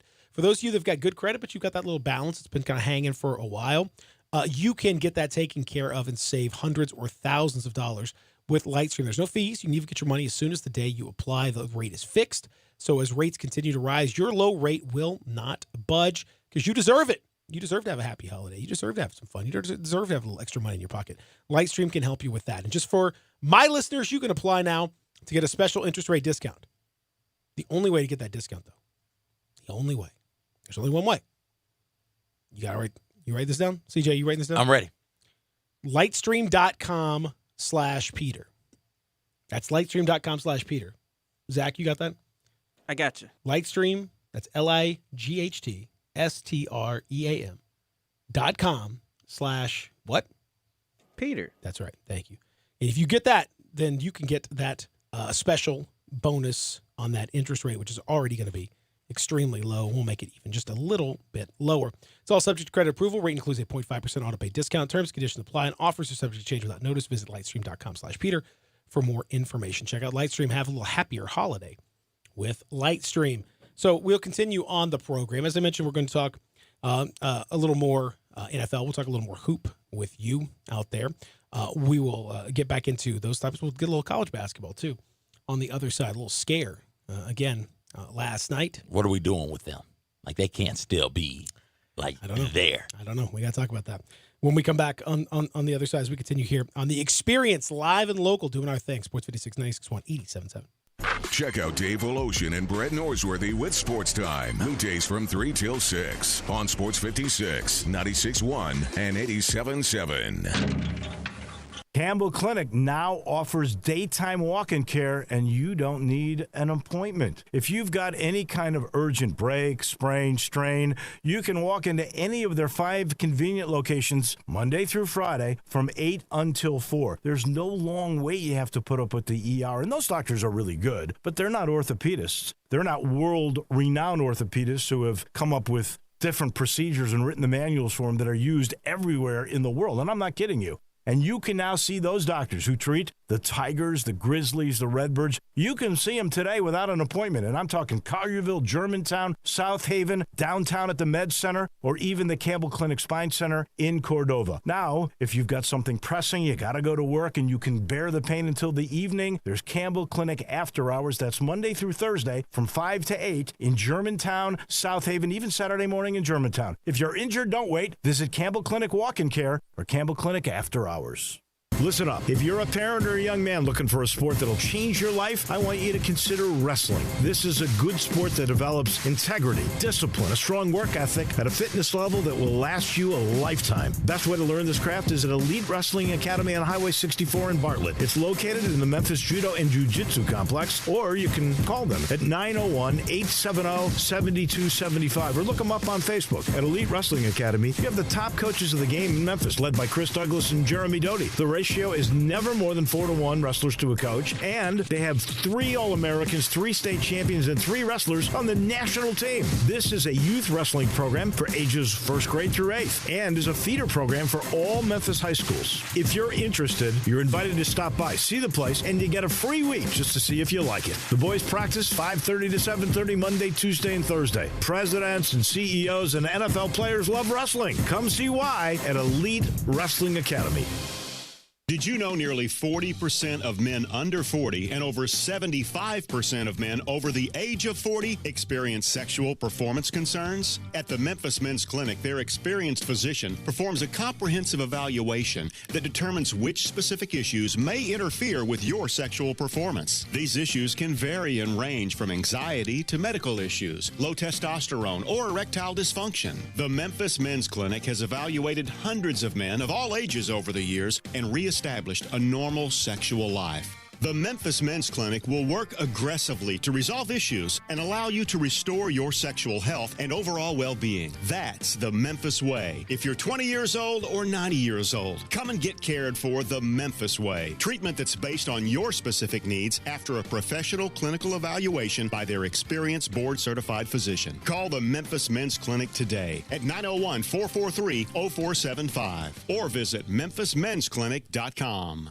First Bank is here to help you, whether you're a business looking for a loan to expand or refinance an existing one, a homeowner looking for a mortgage or home equity line, a consumer wanting to finance your dream car, or wanting a competitive rate on your CD deposits. Let First Bank try to handle your banking needs. Stop into one of First Bank's 3 local branches today, 6482 Poplar Avenue just east of International Paper, 8398 Highway 64 across from Wolf Chase, and 6280 Highway 64 in Oakland. Or check them out online at firstbankonline.com. Member FDIC, Equal Housing Lender. Welcome back to the Peter Edmiston Experience with C.J. Hurt. This hour is brought to you by Acura of Memphis. Here once again are Peter and C.J. Didn't think before deciding what to do. All that talk of opportunities. This is more classic. This is kind of, I'd say more oldies. I know. Is this the one you were going back and forth on? No, that was the Queen song. Okay. Stop Me Now. Because Zach was like really.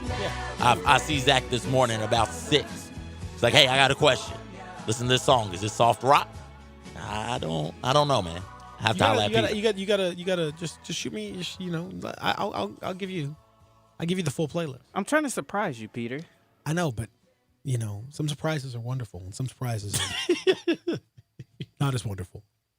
Back with you as we continue here, Peter and CJ with you. Sports 56 961 87.7. Hour number 3 brought to you by our friends over at Acura of Memphis. You can find them online at AcuraMemphis.com. That's where you should go. Start your search. In the holidays, they always have a special season of remembrance. It's what they do over at Acura of Memphis. They make it a season to remember because they will save you some money and also get you in a luxury automobile that is absolutely perfect for you. Season to remember, season of performance. It's all for you over at Acura of Memphis, including that 2020 Acura RDX. Oh, that's right. Beautiful RDX. It's like got that kind of crossover SUV. It's got a lot of the things that you love about SUVs, but a little bit in a smaller, more mobile package.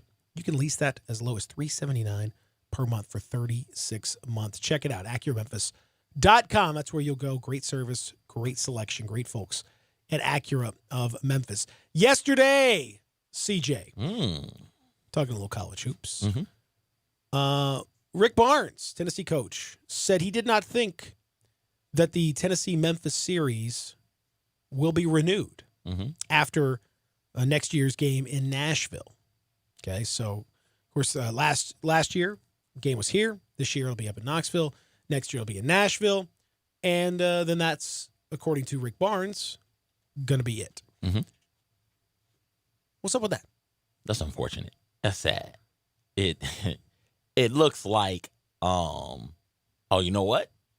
Memphis has gotten okay. Memphis might be pretty damn good most of these years when we play them. I don't want to take another L. I certainly don't want to take L's to a school in state who I'm competing for in-state prospects like Memphis. So let's back away. Also, I'm sure that the clenched fist thing isn't helping matters at all, and it doesn't seem what about like when he said, Rick Barnes, get the out of here. Yeah, it's not. Oh, I forgot about that. Oh, such a good statement. That's my coach right there. Like, it doesn't seem like these two dudes like one another, so they aren't going to like working with one another. I feel like we saw this with Summit and UConn, where it was after a while the personality of the coach on the other side wears on you so much that you just, if you don't have to play him, you don't want to interact with him. And so I think that's what's going on here also, and it's sad. It's sad for basketball in the state, and it's sad for both of these programs because a good rivalry really gets your fans going and really generates that buzz and interest around your program. And while you can have that rivalry in conference with the likes of Kentucky and Florida, like this Memphis out-of-conference rivalry for Tennessee is a big deal, and it's something fun nationally for everybody to watch as well. I agree. I mean, I think they should play. Obviously, I think it's sad. It's almost a duty to the people of the state to play it. I think that these games are.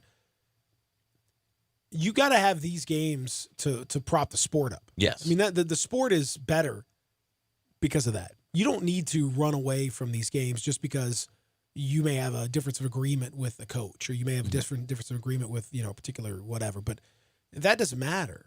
I mean, you shouldn't, great rivalries need to be played. Yeah. And especially geographic rivalries and that kind of thing. That needs to be played for the good of the sport. I mean, can you imagine if NFL teams could opt out of rivalry games? Oh, I'm sorry, the Redskins don't want to play the Cowboys this year, so it's going to opt out of that. No. Like what? No, that's part of what makes it special. That's part of why you buy season tickets. That's part of why the product matters. So running from that is. I think that's sad. Yeah. I don't think it excuses, and I still think Penny was wrong for what he did last year, and I'll say it again. I think that was wrong. I think the histrionics were out of control. I think it was a ridiculous exaggeration. I think it was funny, but I don't think it did any good for anybody. I'm fine with putting on a show and all that stuff, but the exaggerations were massive. The flopping was very much a real thing, and I don't understand what he took offense to with regard to what Rick Barnes said initially, especially. It seemed vastly out of proportion as a response, and I get why that would irritate Barnes. This is one of the rare missteps from Penny. I don't really understand. I still don't understand his reaction to that. I've not. In the near year since it's happened, I have not once stopped to contemplate the reaction. I have not stopped to think about why or what this might lead to, what the reaction might lead to. I've just been here for the jokes, man, because it is ridiculously funny. Yeah, but here's the thing, though, CJ. Like I'm fine. I'm not just here for the jokes on this one because it has materially affected the series now. Yeah, like. I'm not saying Rick Barnes is right to run away from it. Again, I think there is something of a duty to play this series. I think Memphis owes every opportunity, owes it to fans, owes it to the fans of this area to try their best to have Ole Miss, Arkansas, Tennessee, two of those three pretty much on the schedule every year. Yeah, that's very possible. because it just matters. These are big games that you need those on your schedule. They mean a lot geographically. They mean a lot from a rivalry standpoint. So I think Memphis owes them to do whatever they can do. If the other team can't cooperate, then obviously that's a different discussion. But there's no need for any of that stuff. And if it's jeopardizing these relationships, then that's a problem. And here we are. Like I said, you could have been jokes and all that, but if it ends up being there's so much of an irritant that like you just won't even do business with them, that's not great. The relationships were jeopardized well before this incident popped off. Rick Barnes, buddies with Coach Tubby Smith, and those type coaches who came up a certain way didn't like how Penny got this job. And so that friction was already there. So if you're Penny Hardaway, I don't know what you can do to try and fix the relationship that got off to a bad start from jump. There's nothing that you can do if you're him. And that's why statements like, okay, fine, don't nobody like me, I'll be the bad guy, I want all the smoke. That's why it really resonates with the people. One of the reasons why it resonates with the people in the city and people who are fans of that program. Because these relationships, the only way to repair them is to bow down to some of these people and to kiss the ring a bit, and Penny's not doing that. So short of doing that, I don't think anything could have been done to save these series from a Memphis standpoint. Now, it didn't help. The get the bleep out of here Rick Barnes comment didn't help. They coming over with clenched fists when, I didn't see that many clenched fists. That didn't help either. But, this series was going to end regardless of whether or not that those things were said last year or not. Okay. Maybe so. Can't prove a negative. I can't. Yeah. I know it didn't help, and I know it was pointless. There's no reason for it. I don't think it did anything recruiting-wise. I don't think it did anything for Penny. Now, what I do think is fun is when Lester Quinones and Grant Williams are going at it. That's fun. When you're getting random and John Morant's coming in here over the top, and that's great. That stuff I'm all here for all that. But I think there's a certain amount of comportment that you need to have as a head coach. I didn't think that was appropriate. It's over and done with now. But if it jeopardizes that, then I think that's just a shame for the fans. Yes, because I think this is the kind of game. Tennessee's not as good this year. Top 25 right now. Still good. Yeah. Not as good. Mm-hmm. And it's not 1 versus 2 back in a few years ago, and that was just insane. But it still matters a great deal. It's still a super fun game. That game last year, super intense. Mm-hmm. I mean, that's what you want. Those are the games that you get excited about. I mean, Cincinnati Xavier. With respect to Alcorn, I'm not, come on. With respect to CJ, that I had flashbacks of that one. Yeah. Ooh, that was dirty. I mean, who's getting excited about that? I don't know. Nobody. I don't know. Who's getting excited about who did play the South Carolina State? Who's getting excited about? Looks fine. UIC, Illinois, Chicago, great. Come on. Yeah, but I don't think you got to get some of those other games on there, and I think you got to try to. There's a certain amount of relationship building and playing the game that you have to do to some extent. Mm-hmm. That's the part that that's a little bit worrisome. Yeah, but Tennessee, and we see this from the power conferences often, we'll schedule you, we'll play you as long as you're not good enough to actually beat us. And at the time when this was scheduled, not only was Barnes' buddy Tubby Smith the head coach, but Memphis was kind of meandering about. Now it is, they're going to be good. They got the number 1 recruiting class this year. They're in play for a couple of top recruits next year. This thing is actually going to get rolling. These Tigers, the next couple of years are going to have the potential to be really special and go on one of these historic runs for the program, by the program standpoint. Well, let's back off of that. Let's shy away from that some. It's cool to play them when they're a middle of the pack American team. It's not cool to play them when they're a really good American team, fully capable of beating us and making us look bad. We don't get anything from it, so why play? But I disagree on that. In football, fine, I get that point. Basketball, you do get something from it. I mean, Memphis is a very good team, and so you play them. It's going to help your resume. You get quality opponent on a loss to them does not Like in football, a loss to a non-power team can really negatively affect you, even if it's an extremely good non-Power 5 team. There's still that stigma in football. I get it. Now, there's not that stigma in basketball. You lose to a Cincinnati historically. You lose to a Xavier. You lose to Butler. You lose to these teams. That's not who cares? Like you're fine. Like Gonzaga over the years. Like who doesn't matter? Like Memphis has gotten itself into that neighborhood of team now where it's like, okay, you play them, so what? You lose? Yeah, okay. Great. Like it matters. They're a good team. It matters from a seeding standpoint. And it matters if you're on the bubble. That is when it matters. And if you're Tennessee, you want the best possible seed, and you want to make sure that if you're on the bubble, you get in. Yeah, but you also need that strength of schedule. But you have if you're Tennessee, you have the strength of schedule playing in the SEC, don't you? Yeah, you do. But you can always use the little extra. And hey, what if you win? Adds a lot to your resume right there. Let's take a break. We'll come back and continue here on the Experience. We're live in the Family Leisure Studios. Got a fun little announcement on the other side. We'll remind folks of. Excited about it. Yeah, we'll do that. What? We want to hear this announcement, man. We'll just wait a little bit and come back. We'll hear. Oh, this guy here. Real Sports Doc, Sports 5696 87.7. Get happy with Johnny Radio's Happy Hour. Weekday afternoons from 1 till 3 on Sports 56, 96.1, and 87.7.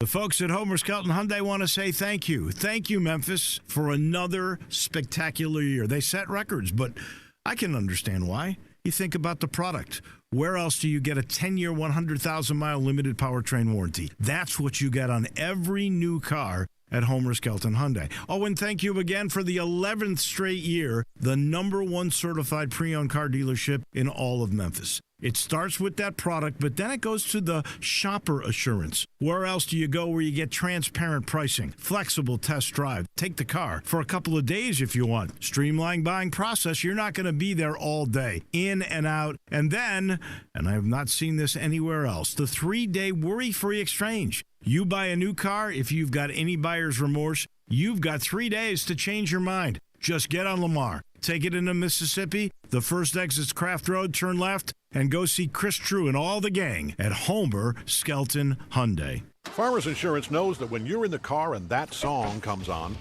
yes, that's the one, you have no choice but to pull out your imaginary drumsticks and smash those cymbals and stomp on that kick pedal, which unfortunately is the accelerator pedal. And we covered it. Talk to a farmer's agent who knows a thing or two because they've seen a thing or two. Call Chad Gatlin at 901-235-1176 or get a fast quote at memphisfarmers.com. We are farmers. Bum, bum, bum, bum, bum, bum. Underwritten by Farmers Truck Fire Insurance Exchanges and Affiliates. Products not available in every state. Memphis, it's official. Crab King Seafood is where it's at. For the most flavored seafood and biggest plates, run to a Crab King's near you. Visit our Bartlett Cordova location at 7140 Stage Road or our East Memphis location at 5992 Knight Arnold Road. Starting this week, get 3 juicy snow crabs, 17 shrimps, 2 whole sausages, 2 corn, 2 eggs, and a large side of potatoes for only $43.99. That's right, $43.99. The price, the portions, the service is why Crab Kings is #1. Make the right choice the first time. Make it Crab Kings. Come and devour our tasty snow crabs, king crabs, shrimp, salmon, and catfish. Enjoy Memphis' best tasting pastas with your choice of toppings. Visit our Bartlett Cordova locations at 7140 Stage Road or our East Memphis location at 5992 Knight Arnold Road. Crab Kings is open Tuesday through Sunday. For more information, Google Crab Kings Memphis or download the app Crab Kings, a Memphis original.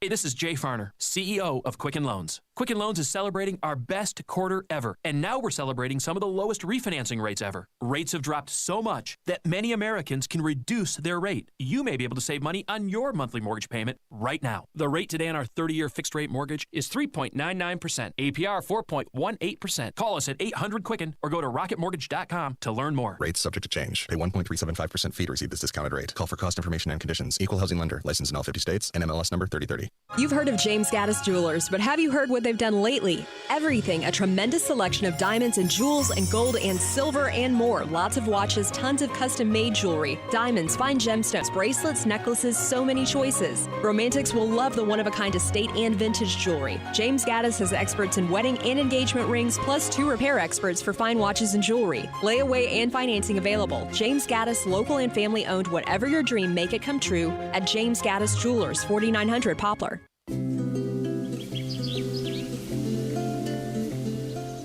I love fall. The landscape is so beautiful at Town Village Audubon Park. Nestled in the heart of East Memphis, located corner Park and Cherry, is a beautiful residential neighborhood. Looking for a great place to retire, but you still have a very active lifestyle? Then visit Town Village. Only requirements that you're 55 plus. Prices per month starting at $2,300. Gourmet Chef Drew invites you to visit our restaurant and bistro. Package includes 3 complimentary meals per day, maid service, free local transportation, daily check-in, monthly coffee club, themed dinner parties, lots of fun.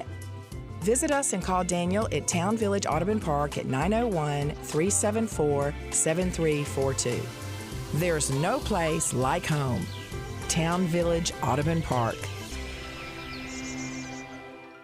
Welcome back to the Peter Edmiston Experience with C.J. Hurt. This hour is brought to you by Acura of Memphis. Here once again are Peter and C.J. You and I ever and ever. I see myself within your eyes, and that's all I need to show me why everything I do always takes me home. Okay. I don't know what this is. What is this? This is Whenever I Call You Friend by Kenny Loggins and Stevie Nicks. Okay. Loggins and Nicks got on a track? That's Yes. strong. Oh, That's man. Two titans. Oh, there's the hit. There we go. Okay, yeah. I know the chorus. Oh, When okay. it hits the drop, I know, but the others. Welcome back here at the Family Leisure Studios as we continue here. Real Sports Talk, Sports 56 961 877. Peter, CJ, Zach, here in on a beautiful Tuesday. Going to be lovely. And reminder coming up very soon. This is what I was telling you about. This is the announcement. I know it's an announcement really, but okay. We're just thrilled. We have got everything squared away, and we are thrilled to be back at Family Leisure again coming up December 12th. Okay. For the Toys for Tots Radiothon. It's our 12th, annual Toys for Tots Radiothon. Of course, benefiting all the folks here at Mid-South Toys for Tots. I've talked to our buddies over at the Marine Corps League, the Walter K. Singleton detachment of the Marine Corps League, and they're going to be over there as ever, working with us, collecting toys, new unwrapped toys, bicycles. If you cash, check, all of it stays here in the Mid-South. There are tens of thousands of kids who will not have, their families don't have enough to make it a special holiday for them. And I can tell you, in dealing with all these families, a lot of times it's great. It's obviously great for the kids to get something joy, a little happy, just something to help take your mind off of things. Poverty is a hard place to be mentally and physically. So that helps so much. But it does almost as much, maybe more, for the parents and for the caregivers to be able to take that load off and to say, because the amount of guilt that they feel for not being able to give their kids something in the holiday season is just it's really, really heartbreaking. So we can alleviate some of that. We can do our part to help. You can't fix everything. You can't fix everything in the world, man. You just can't. As much as we'd love to, you can't. But this is something that we can do. It's a small gesture, but it can make a really big difference and can create some joy and some happiness for kids and for their families this holiday season. And that's what we're going to try to do, man. That's what we've been doing for 11 years. This will be our 12th go-around, and we're going to keep doing it. We've helped tens of thousands of kids. We've raised, hundreds of thousands of dollars in toys and everything else, and we're going to keep doing it. So appreciate your generosity, and I just want to let y'all know that we're going to be out at Family Leisure, 2120 Whitten Road, just north of I-40. December 12th, we'll start with our show. We'll go all the way through till 6 o'clock. So just start planning, start building up, start getting all your toys together and bring them over to us. Yeah, this is big, and I know I give you grief a lot on this show and in real life, but this is one of those things. Hurts my heart. Well, whatever. Here I am trying to say something nice to you. You be you. Stop being you. But this is really great, and hats off to you for organizing this yet again. And it is a chance to give something to some families less fortunate. I participated in it when I wasn't working here. I participated in it. I had my office participate in it because we wanted to, as a company, find a way to give back to the community on Christmas and during the holiday season, and this is one of those ways you can. So come out, toy. I always grab Ninja Turtle toys because I know there are little kids out there who love Ninja Turtles like myself, and I feel connected to them spiritually when I give them that toy. So just come out, bring out your toys, man. Bring bikes out, money, of course. Usually there's great chance for you to win a couple of things. Also, come see us December 12th at Family Leisure, man. Well, hopefully you guys will be out there. And again, we're going to, as per usual, we're going to have some fun stuff for you out there. We're going to have all of our people out there. We're going to try to bring some special guests out there to say hello. We're also going to, try to, we'll always have some giveaways. We always have some inducements and some fun stuff for you to get out there with. So please come on, see us December 12th. Mark your calendars. It's going to be a lot of fun, and hopefully it's going to be, just all we're looking for. Just a little bit, a little bit. That's all we need. If everybody gives a little bit, it'll be more than enough. A little bit. We're not out here trying to get these. We're just trying to get as many folks helped as we can. Mm-hmm. That's it. That's all we need to do. Last night, Kentucky, Utah Valley. Kentucky wins it. Oh boy, 82-74 in a game that was extremely close, very late in the game. Utah Valley, this was not a comfortable win at all for Kentucky, not in the slightest. They did what they had to do, but boy, oh boy, CJ, this coupled with the Evansville defeat. I mean, Kentucky was up 2 with like 6 minutes to play. They were up 1 with 3:26 to play in the game. Up 3 with 2:16 to play. This was not a comfortable performance. Yeah, Utah Valley never quite got over the hump to take the lead. If they had, they might have gone on to win the game. They never quite got there. But Kentucky's beat Michigan State, so that's a good win. And they didn't lose this game. But boy, this is coupled with a moral loss. Mm-hmm. True gem was spoken during that game. I forget who was on the call last night, but something about the whack and rough arena and off and something like that. So, like it was a true gem if you missed that. If you missed that announcer man saying that, and I think couple this with the Evansville situation. Kentucky does not look like that team, like a team that we thought after knocking off Michigan State was going to go on a legit tournament run. Exactly. Hit my audio over here. Oh, do you have it? 2003, now part of the whack, and they're trying to whack off Kentucky here in Rough Arena. Yeah, they were unsuccessful and doing that. Attempt. Okay, but that's one way to do it, though. Hey, very aggressive. I think that's assault in most states. Yeah. Unless they wanted it, then that is a different sort of thing we're watching. I don't think they did. Okay. Hey, CJ, I got something for you, man. What? So you mentioned Post Malone earlier in the show. Yeah. He is actually going on tour. Oh, he'll be here, won't he? He'll be here. Yeah. What an interesting thing to say. Okay. I can't with you guys today. I don't know. All right, we got to get out of here. Coming up next, it's Middays. What do they got planned for Middays, Zach? Do you know? So Steve Macy is supposed to come on the show along with Connor O'Gara and Don Wade. Okay. And also they have 2.5 questions. Man, it's all jam-packed. Fantastic. Everybody have a great and beautiful Tuesday here. We'll talk to you in the morning.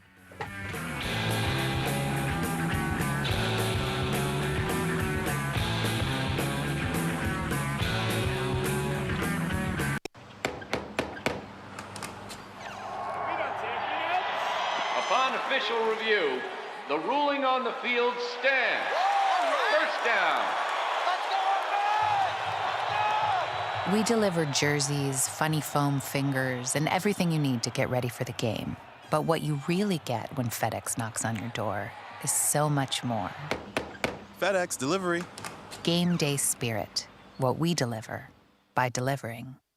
Your nationally ranked Memphis Tigers football team is back home on the Friday after Thanksgiving against rivals Cincinnati. This is our city, our team, and our stadium. We showed the world what Memphis can do when we all stand together. And now it is time to do it again. Tickets start at just $20 and are available now at GoTigersGo.com.